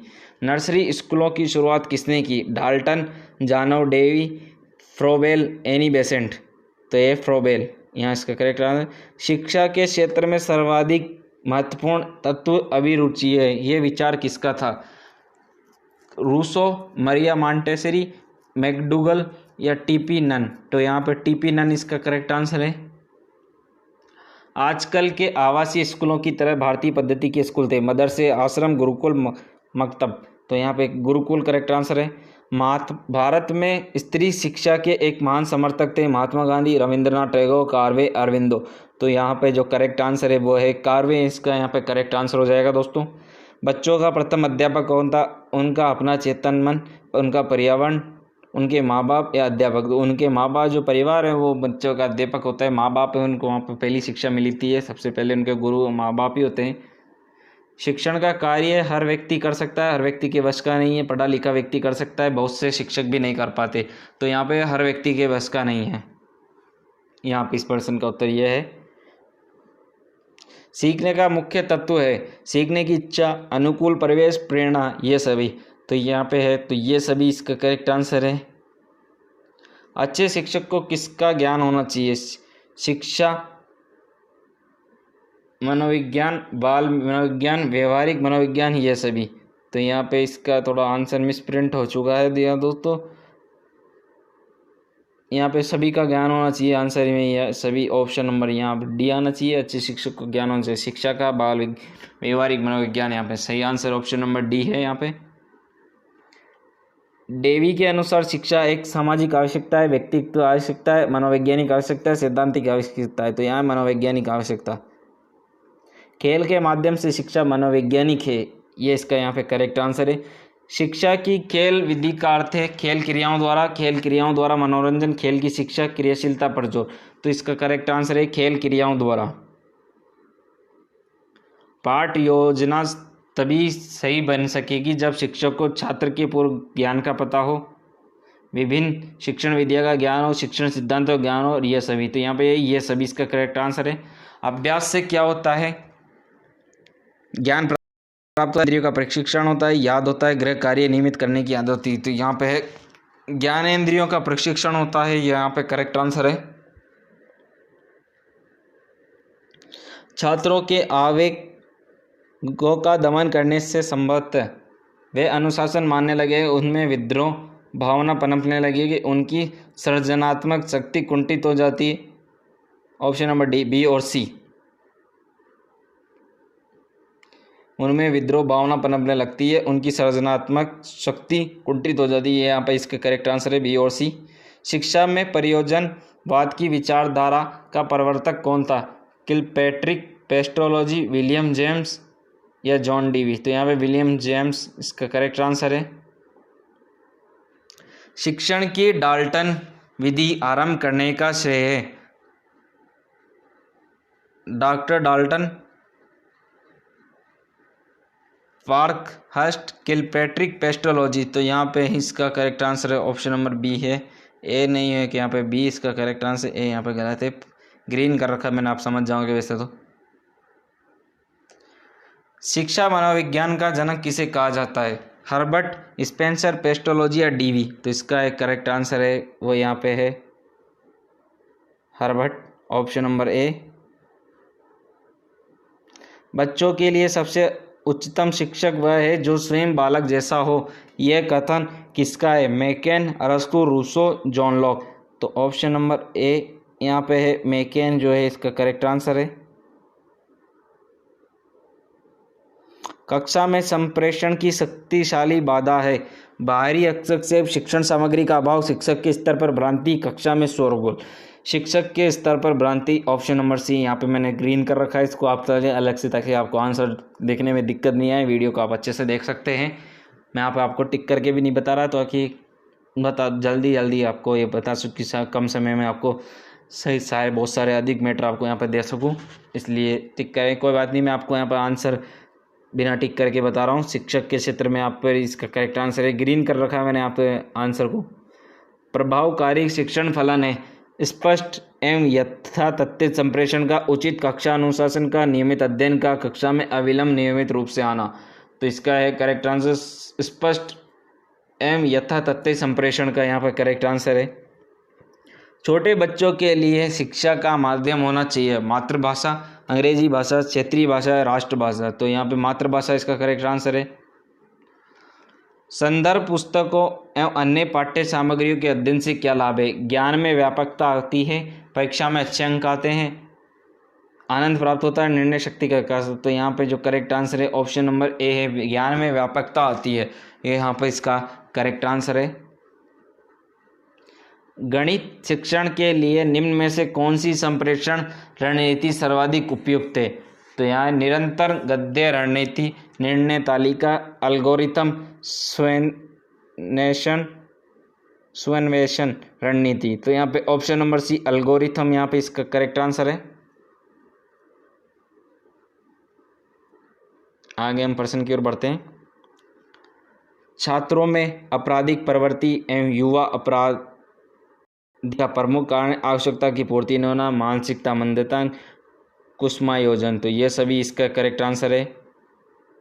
शिक्षण की योग्यताओं, प्रयासों एवं उसके व्यवहार का सही मूल्यांकन किया जाता है प्रधानाचार्य द्वारा, उसके साथियों द्वारा, उसके छात्रों द्वारा, विशेषज्ञों द्वारा? तो यहाँ पे इसका जो करेक्ट आंसर है वह है उसके छात्रों द्वारा। प्राचीन काल में औपचारिक शिक्षा का स्वरूप था बौद्धिक कौशल का विकास, धार्मिक संस्कारों का ज्ञान, मानव मूल्यों का संप्रेषण, व्यावसायिक शिक्षा? ऑपरेशन ब्लैक बोर्ड नामक कार्यक्रम किसके लिए है? प्राइमरी स्कूलों के लिए, मिडिल स्कूलों के लिए, सेकेंडरी स्कूलों के लिए, सभी स्कूलों के लिए? तो यहाँ पे जो करेक्ट आंसर है वो है प्राइमरी स्कूलों के लिए।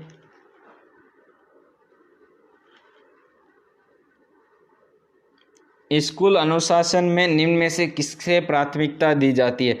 नापसंदीदा व्यवहार पर अंकुश, छात्रों का योजनाबद्ध विकास, प्रधानाचार्य के आदेशों का अनुपालन, सामाजिक नियमों का सहर्ष परिपालन? तो यहाँ पे ऑप्शन नंबर डी है, सामाजिक नियमों का सहर्ष परिपालन यहाँ पर जो इसका करेक्ट आंसर हो जाएगा।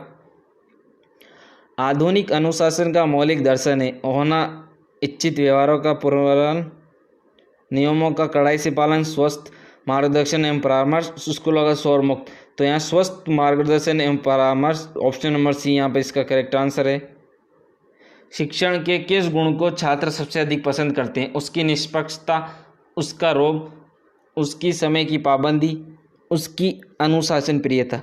तो ऑप्शन नंबर ए है उसकी निष्पक्षता, यहाँ पर करेक्ट आंसर है। अध्यापक के रूप में आप छात्रों की निजी समस्याएं कदापि नहीं सुनेंगे, सदैव सुनेंगे, सुनकर प्रधानाध्यापक को बता देंगे, तभी सुनेंगे जब कोई विशेष। तो यहाँ पे है करेक्ट आंसर है ऑप्शन नंबर बी, यहाँ पे जो आपका सही उत्तर हो जाएगा, सदैव सुनेंगे, ये यहाँ पर इसका सही उत्तर है इस प्रश्न का। अध्यापक बनने के बाद आपके विचारों अनुसार हर अध्यापक के घर किसी वस्तु का होना चाहिए, होना जरूरी है? पुस्तकालय, सजा हुआ ड्राइंग रूम, टेलीविज़न या सभी? तो यहाँ पे है पुस्तकालय, पर यहाँ पे करेक्ट आंसर हो जाएगा ऑप्शन नंबर ए, इस प्रश्न का उत्तर हो जाएगा। शिक्षा के स्तर को ऊंचा उठाने के लिए निम्नांकित में से क्या आवश्यक है? पाठ्य पुस्तक का सतत मूल्यांकन, पाठ्यक्रम में संशोधन, छात्रों का सतत मूल्यांकन, अध्यापक का उच्च वेतन? तो यहाँ पर है ऑप्शन नंबर सी जो है छात्रों का सतत मूल्यांकन, इस प्रश्न का सही उत्तर है, एकदम बिल्कुल सटीक उत्तर यहाँ पे है।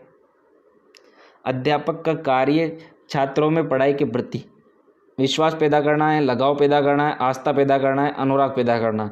तो ऑप्शन नंबर डी है जो यहाँ पे करेक्ट आंसर है।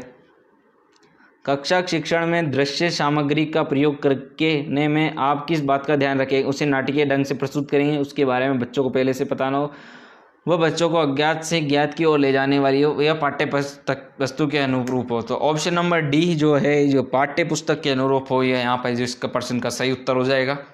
चलिए अगले प्रश्न की ओर हम बढ़ते हैं। छात्रों का विश्वास प्राप्त करने हेतु शिक्षक को उनके साथ माता जैसा व्यवहार करना है, मित्र जैसा व्यवहार करना है, गुरु जैसा व्यवहार करना चाहिए, पिता जैसा व्यवहार करना चाहिए? तो यहाँ पर जो करेक्ट आंसर है वो है शिक्षक को यानी जो छात्रों के साथ एक मित्र के जैसे व्यवहार करना चाहिए, ताकि वो अपनी समस्या को बता सके उनसे, ताकि वो विश्वास प्राप्त कर सके, वो दोस्त के साथ खुल सके। आजकल के बच्चे जो खुल नहीं पाते तो उनको मित्र जैसा व्यवहार है, ताकि वो अपनी प्रॉब्लम शेयर कर सके। बहुत से बच्चे डिप्रेशन में आ जाते हैं, तो उनके इसलिए सबको, माता पिता को और अपने बच्चों को और टीचर्स को, सभी को उनसे यही है कि उनको अपने बच्चों से मित्रता के साथ व्यवहार करना चाहिए, अपने स्टूडेंट के साथ मित्र जैसा व्यवहार जरूर रखना चाहिए। छात्रों में किसका विकास आपकी दृष्टि में सबसे महत्वपूर्ण है? काम में लगन, धर्मानुराग, श्रम का महत्व, आत्मविश्वास? निम्नलिखित, तो इसका करेक्ट आंसर है आत्मविश्वास। निम्नलिखित में से किसने कहा था प्रेरणा छात्र में रुचि उत्पन्न करने की कला है? Thomson, Rabindranath Tagore, Macaulay, Kothari? तो यहाँ पे थॉमसन इसका करेक्ट आंसर है। कठिन शब्दों का अर्थ समझने का व्यवहारिक ढंग है उनका पर्यायवाची शब्द बताना, उनको वाक्य में प्रयोग करके बताना, उनका विलोम बताना, यह सभी? तो यहाँ पे ऑप्शन नंबर डी जो करेक्ट आंसर है। ऋग्वेद में कहा गया है कि शिक्षा सभ्य समाज का लक्षण है, विद्या है जीवन का अंतिम लक्ष्य है, प्रकाश का स्रोत है। तो यहाँ पे सभ्य का लक्षण है, इसका करेक्ट आंसर है। शिक्षा संस्कृति का परिरक्षण ही नहीं करती, वरन उसको समृद्ध भी बनाती है, लोकरंजक भी बनाती है, आध्यात्मिक भी बनाती है, परिभाषित भी करती है। तो समृद्ध भी बनाती है, ऑप्शन नंबर ए है इस प्रश्न का बिल्कुल एकदम सही उत्तर हो जाएगा, सटीक उत्तर है यहाँ पे। गांधी जी की बेसिक शिक्षा का उद्देश्य बालक को ज्ञान का सागर बनाना था, अहिंसा और सत्य का पाठ पढ़ाना था, समाज की आवश्यकता के अनुरूप ढालना था, सत्य का साकार करना था। तो ये ऑप्शन नंबर सी जो यहाँ पे है समाज की आवश्यकताओं के अनुरूप ढालना था, ये यहाँ पे इसका बिल्कुल सही उत्तर हो जाएगा। अगला जो प्रश्न है उसकी हम बात करते हैं। चलिए अगले प्रश्न की ओर हम बढ़ते हैं। मनोविश्लेषण विचारधारा का प्रमुख प्रवर्तक किसे माना जाता है? करेन हार्नी, थॉर्नडाइक, फॉरबेले, सिगमंड फ्राइड? तो यहाँ ऑप्शन नंबर डी है जो इसका करेक्ट आंसर हो जाएगा। इसी के साथ हम शिक्षण अभिव्यक्ति के जो है 100वें नंबर प्रश्न पे पहुंच चुके हैं। शिक्षण में भिन्न भिन्न शिक्षण विधि का प्रयोग करने से क्या होता है? छात्रों का ध्यान केंद्रित रहता है, छात्रों को भली प्रकार समझ में आता है, कक्षा की पढ़ाई रोचक बन जाती है, ये सभी? तो यहाँ पे यह सभी जो उत्तर है वो है बिल्कुल सही उत्तर है। तो दोस्तों उम्मीद है आपको ये चैनल वीडियो पसंद आ रहा होगा। वीडियो को लाइक करें। हम अभी तक ये वीडियो ख़त्म नहीं आया, मैराथन वीडियो हम विस्तार से हम आगे के प्रश्न कर रहे हैं। आपसे रिक्वेस्ट है कि आप इस चैनल पर अगर नए हैं तो चैनल को ज़रूर सब्सक्राइब करें। ये वीडियो आपके साथ रामबाण साबित होने वाला है। महत्वपूर्ण जड़ी बूटी वाले प्रश्न है आप सभी के लिए। BSTC के मैराथन है एग्जाम का, BSTC एग्जाम का हमको सुहा करना है। 450 से भी ज़्यादा नंबर हमको लाना है, सिलेक्शन लेना है। तो इस वीडियो को लाइक करें, चैनल को सब्सक्राइब करें और अपने दोस्तों के साथ अधिक से अधिक शेयर करें। जहाँ भी आपने ग्रुप ज्वाइन करें, फेसबुक, व्हाट्सअप, ट्विटर, सब जगह जहाँ पे आप शेयर कर सकते हो सब जगह शेयर करें इसको। और इसकी जो PDF BSTC मैराथन क्लास की, इसकी PDF आपको हमारे टेलीग्राम चैनल पर उपलब्ध करा दी जाएगी। टेलीग्राम चैनल का लिंक आपको डिस्क्रिप्शन बॉक्स में मिल जाएगा, नहीं तो आप चैनल के अबाउट में जाके वहाँ से आपको इसका टेलीग्राम का लिंक, वहाँ से आप इसकी PDF को प्राप्त कर सकते हैं। चलिए हम आगे प्रश्न की ओर बढ़ते हैं। आंसुओं में कौन सा पदार्थ घुला होता है? सामान्य नमक, समुद्र, स्टार्च, ग्लूकोज। तो यहाँ पे सामान्य नमक, ऑप्शन नंबर ए इसका करेक्ट आंसर हो जाएगा। सामान्य नमक, ये इसका करेक्ट आंसर है। लोहे पर जंग लगती है फेरिक ऑक्साइड से, जल योजित फेरस तथा फेरिक ऑक्साइड से, क्षारीय फेरस व फेरिक कार्बोनेट से, उपरोक्त सभी के कारण। तो यहाँ पे इसका करेक्ट आंसर है ऑप्शन नंबर डी, उपरोक्त सभी के कारण। यहाँ सभी ये सभी आ जाएंगे इसके अंदर। तो ऑप्शन नंबर डी इसका करेक्ट आंसर है। इंसुलिन की खोज की थी बेंटिंग ने, डोमेक ने, रोनाल्ड रॉस ने, हार्वे ने। तो यहाँ पे जो करेक्ट आंसर है वो है ऑप्शन नंबर ए, इसका करेक्ट आंसर हो जाएगा। वनस्पति तेलों को घी में परिवर्तित किया जाता है ऊष्मा उपचार, हाइड्रोजनीकरण द्वारा, ऑक्सीजन द्वारा, एंजाइमों के द्वारा। तो यहाँ पर जो करेक्ट आंसर है वो है ऑप्शन नंबर बी, हाइड्रोजनीकरण द्वारा। यहाँ पे करेक्ट आंसर है, बिल्कुल एकदम सटीक उत्तर है। निम्नलिखित में से कौन सी एक मिश्र धातु है? जस्ता, स्टील, शीशा, एल्यूमिनियम। तो यहाँ पे जो करेक्ट आंसर है वो है एकदम सटीक उत्तर जो है वो है स्टील। ऑप्शन नंबर बी आपका यहाँ पे करेक्ट आंसर हो जाएगा। बिल्कुल दोस्तों। निम्नलिखित में से कौन सी ईंधन गैस नहीं है? भाफंगा गैस, प्रोड्यूसर गैस, हास गैस, लाफिंग गैस कहते हैं जिसको, मार्स गैस। तो ऑप्शन सी जो है यहाँ पे करेक्ट आंसर हो जाएगा एकदम बिल्कुल। ऑप्शन नंबर सी बिल्कुल सही उत्तर है आपका। निम्नलिखित में से कौन सा तत्व प्रबल जब ऑक्सीजन में जलता है? तो यहाँ पे फास्फोरस, सोडियम, लोहा, गंधक। तो ऑप्शन नंबर है यहाँ पे बी जो है, बी, सोडियम। सोडियम आपका यहाँ पे उत्तर हो जाएगा एकदम सी, बी एकदम सही उत्तर है। फेदम एक मछली होती है, एक पौधे का नाम है, एक बर्तन को कहते हैं। तो इसका करेक्ट है एक माप। ऑप्शन नंबर डी, एक माप यहाँ पे इसका करेक्ट आंसर है। रिक्टर स्केल थोड़ा हम एक्सप्लेन करें हिंदी में, किसके नापने प्रयोग होता है? भूकंप की तीव्रता, वायु की गति, समुद्र की गहराई, शरीर का ताप। तो ऑप्शन नंबर ए यहाँ पर जो है भूकंप की तीव्रता, यहाँ पर समझ गए। ऑप्शन नंबर ए आपको दिखा दिया मैंने यहाँ पे। डायनामाइट के आविष्कारक निम्नलिखित में से कौन है? Einstein, Newton, Alfred Nobel, madam Curie. तो यहाँ पे है ऑप्शन नंबर जो सी है, जो यहाँ पे अल्फ्रेड नोबेल, यहाँ पे करेक्ट उत्तर हो जाएगा ऑप्शन नंबर सी। आप देख सकते हैं यहाँ पे मैंने साइड में से तो यहाँ पे ग्रीन कर रखा है, तो आप यहाँ से देख लीजिएगा। प्लास्टर ऑफ पेरिस प्राप्त किया जाता है? तो यहाँ पे इसका जो करेक्ट आंसर है सोडियम बाइकार्बोनेट से, जिप्सम से, यूरिया से या कार्बन से। तो यहाँ पे जिप्सम से, option number B, gypsum. Option number B यहाँ पे करेक्ट आंसर है। चिकित्सा व युद्ध में उपयोग के लिए किन किरणों पर नवीनतम अनुसंधान हो रहा है? एक्स किरणें, लेज़र किरणें, गामा किरणें या कैथोड किरणें? तो यहाँ पे जो करेक्ट आंसर है वह है ऑप्शन नंबर बी, लेज़र किरणें। यहाँ पे बिल्कुल सही उत्तर है एकदम। रडार में किस प्रकार की तरंगे होती है? विद्युत तरंगे, विद्युत चुंबकीय तरंगे, ध्वनि तरंगे या उपयुक्त में से कोई नहीं? तो यहाँ पे जो करेक्ट आंसर है ऑप्शन नंबर बी इसका करेक्ट आंसर है, एकदम सटीक उत्तर हो जाएगा यहाँ पे। आकाश के नीले दिखाई देने का मुख्य कारण है? सूर्य की रोशनी नीली होती है, वायुमंडल में उपस्थित धूल आदि के कणों द्वारा सौर किरणों का प्रकीर्णन, प्रकाश परावर्तन, प्रकाश अपवर्तन। तो यहाँ पे तो करेक्ट आंसर है वायुमंडल में उपस्थित धूल आदि के कणों द्वारा सौर किरणों का प्रकीर्णन, ये इसका सही उत्तर हो जाएगा। बिल्कुल एकदम सटीक जो उत्तर है यहाँ पे वो इसका यहाँ पे हो जाएगा। अगला प्रश्न की ओर हम बढ़ते हैं।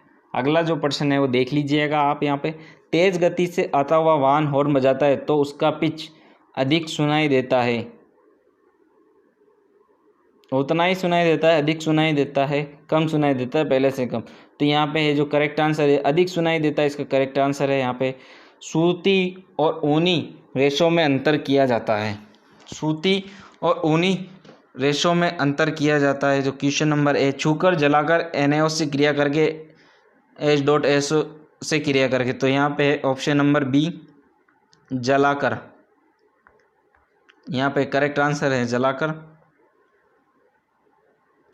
बर्फ पर दाब बढ़ाने से उसका गलनांक घट जाएगा, बढ़ जाएगा, अपरिवर्तित रहेगा, शून्य हो जाएगा? तो यहाँ पे जो करेक्ट आंसर है वो है घट जाएगा, ऑप्शन नंबर ए, घट जाएगा। यहाँ पे इसका करेक्ट आंसर है। गर्मियों में सफ़ेद कपड़े क्यों पहने जाते हैं? उष्मा के बुरे अवशोषक के, सस्ते होते हैं, आकर्षक होते हैं, इनमें से कोई नहीं? तो यहाँ पे जो करेक्ट आंसर है वो है ऑप्शन नंबर ए। निम्नलिखित में से गलत कथन कौन सा है? लोहा पानी में डूब जाता है, लकड़ी पानी पर तैरती है, पारा पानी पर तैरता है, पारे में लोहा तैरता है। तो यहाँ पे जो करेक्ट आंसर है ऑप्शन नंबर सी, पारा पानी पर तैरता है, इसका करेक्ट आंसर है। संतरे में कौन सा विटामिन अधिक होता है? DACB। तो यहाँ पे जो करेक्ट आंसर है वो है सी, और सी विटामिन है यहाँ पे जिसका करेक्ट आंसर है।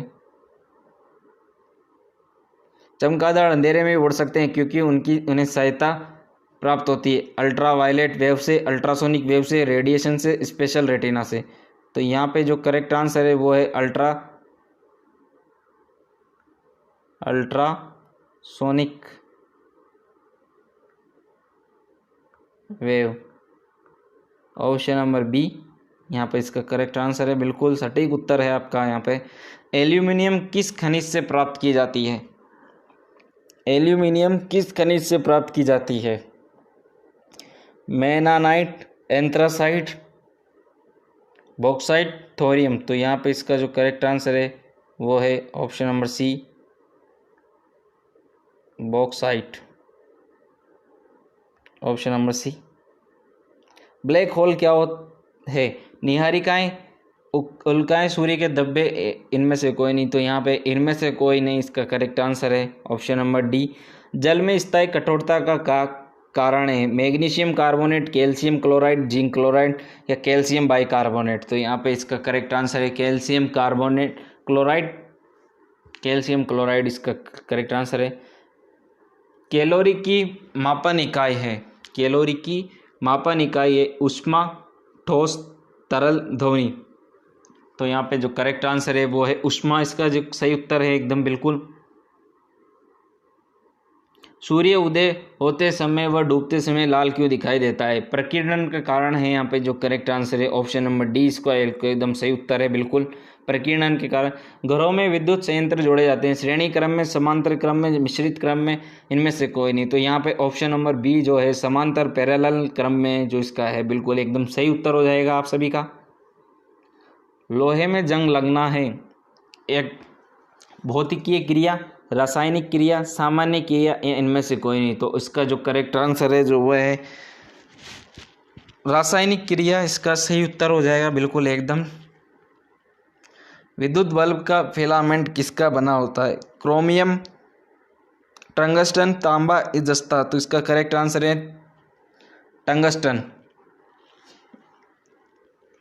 केतली में पानी का गर्म होना चालन का, संवहन का, विकिरण का या संघनन का? तो यहाँ पे संवहन का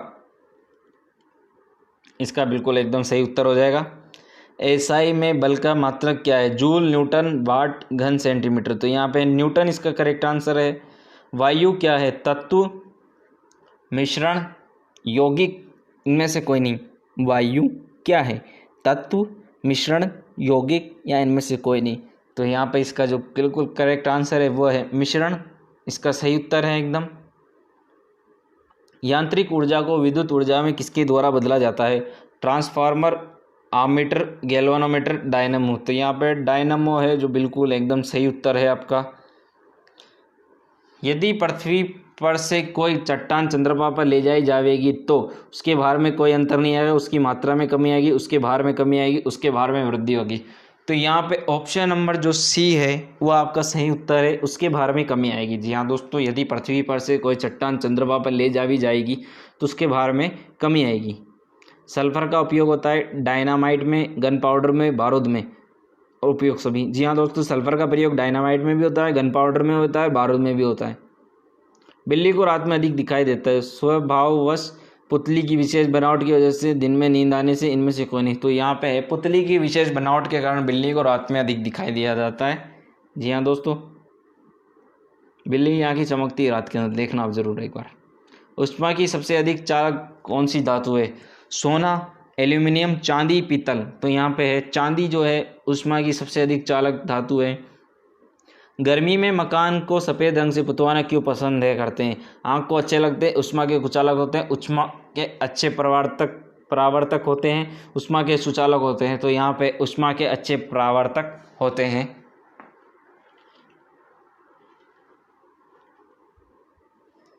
केतली में लकड़ी का हैंडल क्यों लगाते हैं? फैशन की वजह से। लकड़ी ताप का सुचालक है और हैंडल गर्म नहीं होता, हल्का होता है। तो यहाँ पे जो करेक्ट आंसर है, लकड़ी ताप का कुचालक है और हैंडल गर्म नहीं होता, ये यहाँ पे इसका बिल्कुल सही उत्तर है।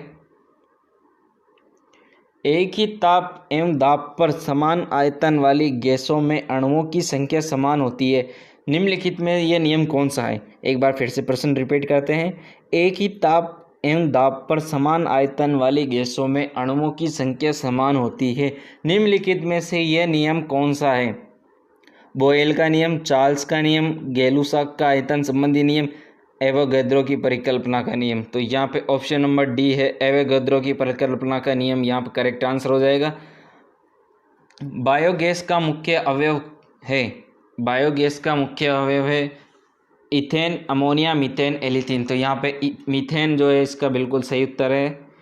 जब हम वायुमंडल में ऊपर की ओर जाते हैं तो ताप कम होता है तथा दाब बढ़ता है, ताप बढ़ता है तथा दाब कम होता है, ताप तथा दाब दोनों बढ़ते हैं, ताप व दाब दोनों ही घटते हैं। तो इसका जो सही उत्तर है, जब हम वायुमंडल में ऊपर की ओर जाते हैं तो ताप व दाब दोनों ही घटते हैं।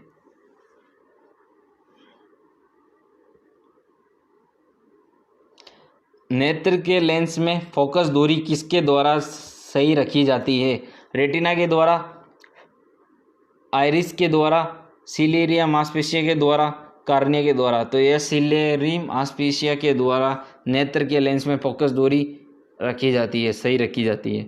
सूखी बर्फ ड्राई आइस होती है, carbon monoxide, carbon dioxide, sulphur dioxide, hydrogen peroxide. तो यहाँ पे ऑप्शन नंबर जो बी है, कार्बन डाइऑक्साइड गैस जो वो है सूखी बर्फ होती है, कार्बन डाइऑक्साइड।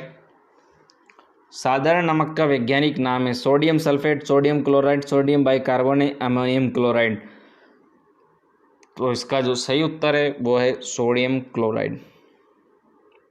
लुढ़कती हुई गेंद कुछ दूर लुढ़कने के बाद स्वयं रुक जाती है, लुढ़कती हुई गेंद कुछ दूर लुढ़कने के बाद स्वयं रुक जाती है, निम्नलिखित में से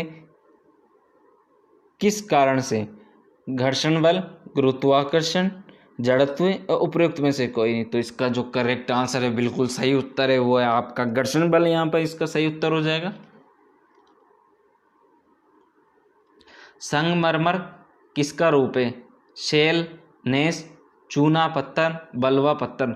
तो यहाँ पे इसका जो सही है जो आंसर है संगमरमर है वो चूना पत्थर का रूप है। जी हाँ दोस्तों।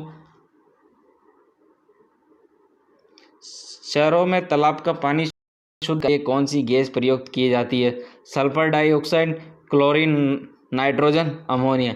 तो यहाँ पे सल्फर क्लोरीन जो है इसका सही उत्तर हो जाएगा, एकदम बिल्कुल सही उत्तर है यहाँ पे क्लोरीन।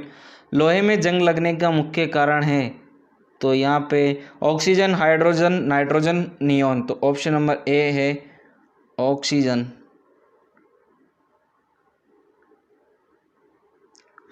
इसका करेक्ट आंसर है। कुपोषण में सबसे अधिक किसकी कमी होती है? Vitamin A, carbohydrate, vitamin C या प्रोटीन। तो इसका करेक्ट आंसर है प्रोटीन। इसका करेक्ट आंसर है। रोबोट क्या है? एक प्रकार का रॉकेट, एक बम, मनुष्य से मिलता जुलता एक यंत्र जो आदेशानुसार कार्य करता है। अफ्रीका के जंगलों में मिलने वाला एक जानवर। तो ये इसका करेक्ट आंसर है। इस कॉमन सेंस का है तो सभी आंसर दे सकते हैं। मनुष्य से मिलता जुलता एक यंत्र जो आदेशानुसार कार्य करता है, आदेशानुसार कार्य करता है, मानव की तरह ही होता है एक तरह से, तो उसके अनुसार ये कार्य करता है। दो समानांतर दर्पणों के बीच प्रतिबिंब बनते हैं 2, 4, 8 अनंत। तो दो समानांतर दर्पणों के बीच प्रतिबिंब बनते हैं। तो इसका करेक्ट आंसर है, बिल्कुल सटीक उत्तर है आपका अनंत जो है यहाँ पे करेक्ट आंसर हो जाएगा ऑप्शन नंबर डी। जब कोई जहाज नदी में से समुद्र में प्रवेश करता है तो ऊपर उठ जाता है, नीचे धंस जाता है, उसके स्तर में कोई बदलाव नहीं आता, उपर्युक्त सभी।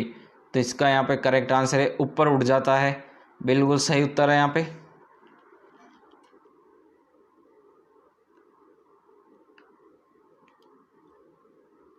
पृथ्वी पर कोई गतिशील पिंड विश्राम की अवस्था में निम्नलिखित कारणों से आता है? जड़त्वीय नियम के कारण, घर्षण बल के कारण, संवेग संरक्षण के कारण या गुरुत्वाकर्षण बल के कारण।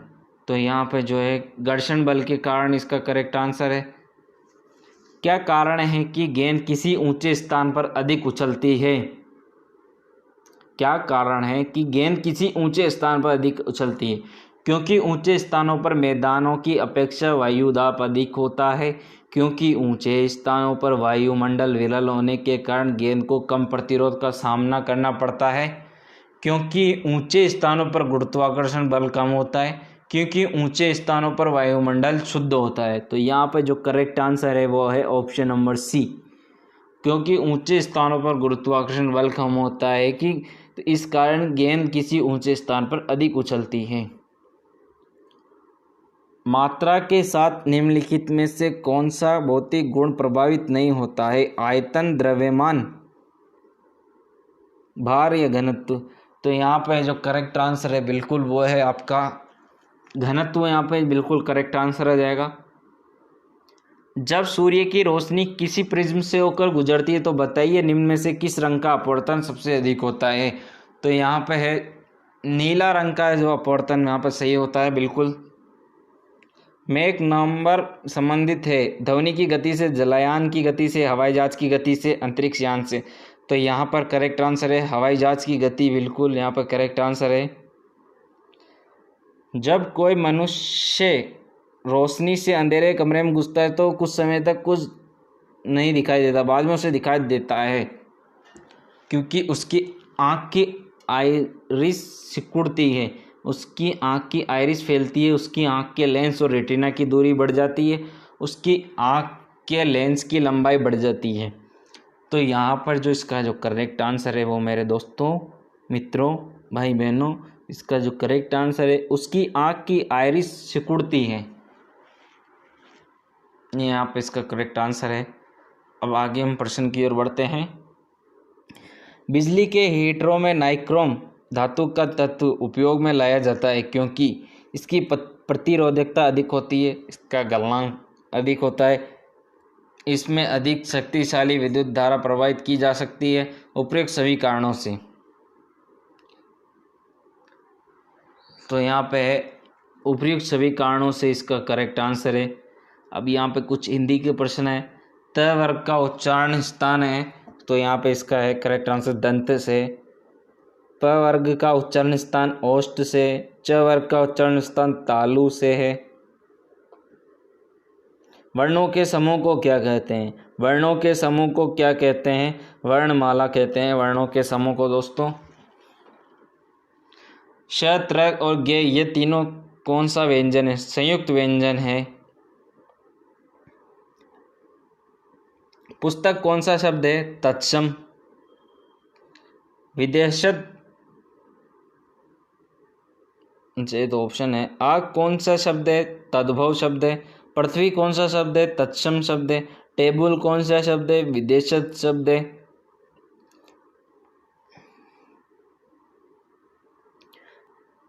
नाक कौन सा शब्द है? रूढ़ शब्द है। फूल कौन सा संज्ञा है? जातिवाचक संज्ञा है। ईमानदारी कौन सी संज्ञा है? भाववाचक संज्ञा है। लंबोदर कौन सा शब्द है? योग रूढ़। सोना कौन सा संज्ञा है? द्रव्यवाचक। मैं कौन सा पुरुष है? उत्तम पुरुष। आप कौन सा सर्वनाम है? निश्चयवाचक। पुरुष कौन सा शब्द है? तत्सम। ख्याल कौन सा शब्द है? देशज। विदेशत, तद्भव, इनमें से कोई नहीं। तो यहाँ पे है विदेशत ख्याल शब्द का करेक्ट आंसर है। तेंदुआ कौन सा शब्द है? देशज। गोल विशेषण क्या है? गुणवाचक विशेषण। कोई विशेषण है? परिमाणवाचक विशेषण, सार्वनामिक विशेषण, गुणवाचक विशेषण, इनमें से कोई नहीं। सार्वनामिक विशेषण इसका करेक्ट है। तुम जा रहे हो ये कौन सा काल है? वर्तमान काल। नाग कौन सा लिंग है? स्त्रीलिंग। समास कितने प्रकार के होते हैं? 6 प्रकार के होते हैं समास। नवविवेक कौन सा समास है? कर्मधारय समास नवविवेक है। प्रतिदिन में कौन सा समास है? अव्ययी भाव समास है। इसका समास विग्रह आप जरूर करके बताइएगा मेरे को।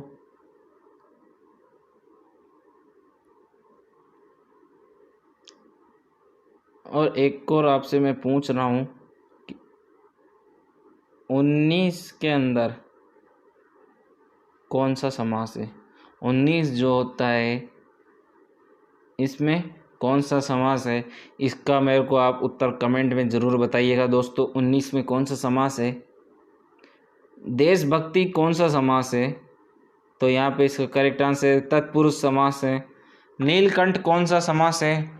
बहुवीर्य समास है नीलकंठ में। पाप पुण्य कौन सा समास है? द्विगी, अवयवी भाव, द्वंद्व, इनमें से कोई नहीं। तो यहाँ पे है द्वंद्व समास है। दोपहर कौन सा समास है? तत्पुरुष समास है दोपहर में। जी हाँ दोस्तों, दोपहर में कौन सा समास है? तत्पुरुष समास है।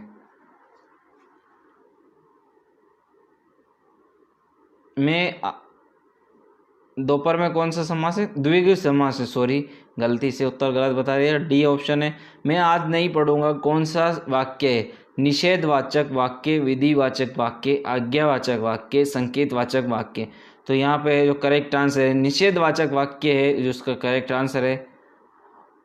ओह यह पिट गया कौन सा वाच्य है? विस्मयवाचक वाक्य है यहाँ पे। यदि तुम चलो तो मैं भी चलूँ कौन सा वाक्य है? संकेतवाचक वाक्य यहाँ पे इसका करेक्ट आंसर है। तुम अपने काम में सफल रहो कौन सा वाक्य है? इच्छावाचक वाक्य, संदेहवाचक वाक्य, विधिवाचक वाक्य, इनमें से कोई नहीं। इच्छावाचक वाक्य यहाँ पे इसका करेक्ट आंसर है। रस भरा कौन सा तत्पुरुष समास है? रस भरा कौन सा तत्पुरुष समास है? तो यहाँ पे इसका करेक्ट आंसर है करण तत्पुरुष समास। इसका करेक्ट आंसर है बिल्कुल। स्वर्ग प्राप्त कौन सा तत्पुरुष समास है? तो यहाँ पे कर्म तत्पुरुष समास है जो स्वर्ग तत्पुरुष समास के अंदर है। स्वर्ग प्राप्त कौन सा तत्पुरुष समास है? यहाँ पे कर्म तत्पुरुष। यथा संभव कौन सा समास है? तो इसका अवयवी भाव समास है। इसका करेक्ट है। वीणा पाणी कौन सा समास है? वीणा पानी कौन सा समास है? तो यहाँ पे बहुवीर्य समास है। दुअन्नी कौन सा समास है? तो यहाँ पे इसका करेक्ट आंसर द्विगु समास है। पदबंध कितने प्रकार के होते हैं? 3 प्रकार के होते हैं दोस्तों पदबंध। मैं इनके यहाँ पे डायरेक्ट आंसर बता रहा हूँ, मैं आपको करेक्ट आंसर बता रहा हूँ सीधा। निम्नलिखित में अशुद्ध शब्द है मंत्रिमंडल। यहाँ पे PDF आपको हमारे टेलीग्राम पे लिंक पे मिल जाएगी, टेलीग्राम चैनल पे। निम्नलिखित में अशुद्ध शब्द है साप्ताहिक, वीणा, वाष्प, सिंदूर। तो यहाँ पे साप्ताहिक जो है अशुद्ध शब्द है। निम्न में अशुद्ध शब्द है ईर्ष्या, अनुकूल, आशीर्वाद, नक्षत्र। तो यहाँ नक्षत्र इसका करेक्ट है। निम्न में से आग का पर्यायवाची शब्द नहीं है वायु, सखा, होताशन, विभावसु, विप्तगा। तो यहाँ पे डी आंसर है विप्तगा, इसका करेक्ट आंसर। निम्नलिखित में से इच्छा का पर्यायवाची शब्द नहीं है यातना। यातना इसका करेक्ट आंसर है। निम्न में से प्राणी का पर्यायवाची शब्द नहीं है, तो यहाँ पे इसका करेक्ट आंसर सर, इसका करेक्ट आंसर है। निम्न में से घर का पर्यायवाची शब्द नहीं है पावक, जो इसका करेक्ट आंसर है। विशेषण कितने प्रकार के होते हैं? 4 प्रकार के होते हैं दोस्तों। सर्वनाम कितने प्रकार के होते हैं? 6 प्रकार के होते हैं। उत्पत्ति की दृष्टि से शब्दों के कितने भेद होते हैं? 4 भेद होते हैं। तो दोस्तों ये मैंने आपको सारे प्रश्न आपको करा दिए, यहाँ विज्ञान के करा दिए हैं, GK के करा दिए हैं, हिंदी के करा दिए हैं, और शिक्षण अभिव्यक्ति के जो प्रश्न आते हैं वो सभी आपको मैंने कंप्लीट इस मैराथन वीडियो में करा दिया है। कम समय में अंदर आपको बहुत सारे प्रश्नों के मटेरियल आपको मैंने तैयार करके दे दिया है। उम्मीद करता हूं दोस्तों आपको ये मैराथन क्लास पसंद आई होगी। BSTC एग्ज़ाम 2021 की नॉन स्टॉप जो मैराथन क्लास थी वो आप सभी के लिए लेकर आया था मैं यहाँ पे। BSTC के एग्ज़ाम के लिए जो 2021 का एग्ज़ाम है, BSTC एग्ज़ाम नॉन स्टॉप की मैराथन क्लास थी। इसमें आपको कंप्लीट मैंने आपको बहुत सारी क्वेश्चन करा दिए हैं। एग्ज़ाम में ये बहुत सारे प्रश्न आएंगे, यहाँ से रट लेना इनको, इनमें से डेफिनेट आपको यहाँ प्रश्न देखने को मिलेंगे पेपर के अंदर। मैराथन क्लास थी BSTC एग्ज़ाम का स्वाहा। जी हाँ दोस्तों, BSTC अब की बार 450 प्लस पार, बिना थके बिना रुके ये मैराथन क्लास थी। बिल्कुल कंटिन्यू आपके लिए क्वेश्चन लेके आओ, बिल्कुल तैयारी के साथ, बिल्कुल एक तरीके से आप तैयार होके जाइएगा। मैदान फतह करना है आपको, और मैराथन क्लास है आपकी BSTC एग्ज़ाम का स्वागत करना है। महादेव की सौगंध, मुकाबला अब की बार टक्कर का होगा। सिलेक्शन लेना है इस बार, कॉलेज में सीट पक्की है। जी हाँ दोस्तों, एक सीट पक्की है। आपको 450 प्लस का टारगेट बताते हैं सब, लेकिन आपको 450 से भी आपको ज़्यादा नंबर लाने हैं। जी हाँ दोस्तों, 450 प्लस का मतलब 450 के 450 वाले 460 470 के ने आपको 470 75 80 से ज़्यादा नंबर लाने, तब आपको पसंदीदा कॉलेज में फर्स्ट चॉइस लेनी है। अगर फर्स्ट चॉइस लेनी है आपको, क्योंकि 450 प्लस जाने पर कट ऑफ बताते हैं कि 450 प्लस लाने पर आपको फर्स्ट चॉइस मिल जाएगी। लेकिन मेरा मानना है कि इस बार जो 2021 के अंदर है 450 प्लस से पार में पड़ेगी। आपको थोड़े और ज़्यादा नंबर लाने हैं। मान लो आपको 470 से ऊपर नंबर लाने हैं, 470 75 आपको नंबर लेकर आओगे तो आपका सिलेक्शन 100% होगा। आपकी एक सीट ज़रूर पक्की होगी। जी हाँ दोस्तों, कॉलेज में अगर सिलेक्शन लेना है तो कॉलेज में अगर एक सीट लेनी है, BSTC में सिलेक्शन लेना है और कॉलेज में एक सीट चाहिए, आपको फर्स्ट चॉइस चाहिए ना आपको। अगर फर्स्ट चॉइस की मैं यहाँ पे बात कर रहा हूँ, फर्स्ट चॉइस अगर आपको चाहिए तो फर्स्ट चॉइस का जो कॉलेज आपके होम डिस्ट्रिक्ट, होम ज़िले के अंदर जो आपका गृह जिला है, जहाँ आप लेना चाहते हो वहाँ के अंदर आपको मिल जाएगी। इसलिए आपको ये 450 प्लस तो सभी कहते हैं, 450 प्लस कहते हैं, एक टाइटल है एक तरह से। इस बार आपको ये 470 प्लस नंबर लाने हैं, 470 75, ये मान लो 470 75 प्लस आपको नंबर लेकर आए, तब आपका सिलेक्शन होगा। जी हाँ दोस्तों, इस BSTC जो मैराथन है, ये BSTC की जो मैराथन है, इसका जो वीडियो का जो लिंक है जो आपको डिस्क्रिप्शन बॉक्स में आपको ज़रूर मिल जाएगा। वीडियो का क्या PDF का लिंक है, आपको वहाँ से आप PDF आप हमारे टेलीग्राम चैनल पर ज्वाइन कर लीजिएगा, वहाँ से आपको PDF मिल जाएगी इस मैराथन क्लास की। BSTC एग्ज़ाम का स्वागत करना है अब की बार 475 पार। जी हाँ दोस्तों, 450 प्लस पार नहीं, इस बार 475 पार। 450 पार का टारगेट तो सभी लगते हैं, लेकिन इस बार अपन को टारगेट रखना 475 पार। 475 पार होंगे तभी उसके बाद ही आपके ये 475 प्लस नंबर आएंगे ना, तभी आपको फर्स्ट चॉइस मिलेगी। डेफिनेट 100% गारंटी, कोई माइका लाल दुनिया की कोई ताकत नहीं रोक सकती आपको कॉलेज में सीट मिलने से। उम्मीद है दोस्तों आपको ये मैराथन क्लास पसंद आएगी। वीडियो को लाइक करें, चैनल को पर नए हैं तो चैनल को सब्सक्राइब जरूर करें और अपने दोस्तों के साथ अधिक से अधिक शेयर करें। आग लगा दो दोस्तों, अपने दोस्तों के साथ शेयर करो, इस वीडियो को जम के शेयर करो। जी हाँ दोस्तों, BSTC एग्जाम का सुहाव होगा, BSTC में सिलेक्शन लेना है तो इस वीडियो को जरूर देखें। ये आपके लिए बहुत ही रामबाण साबित होगी, बहुत ही महत्वपूर्ण वीडियो है। जी हाँ दोस्तों, धन्यवाद। राम राम सा।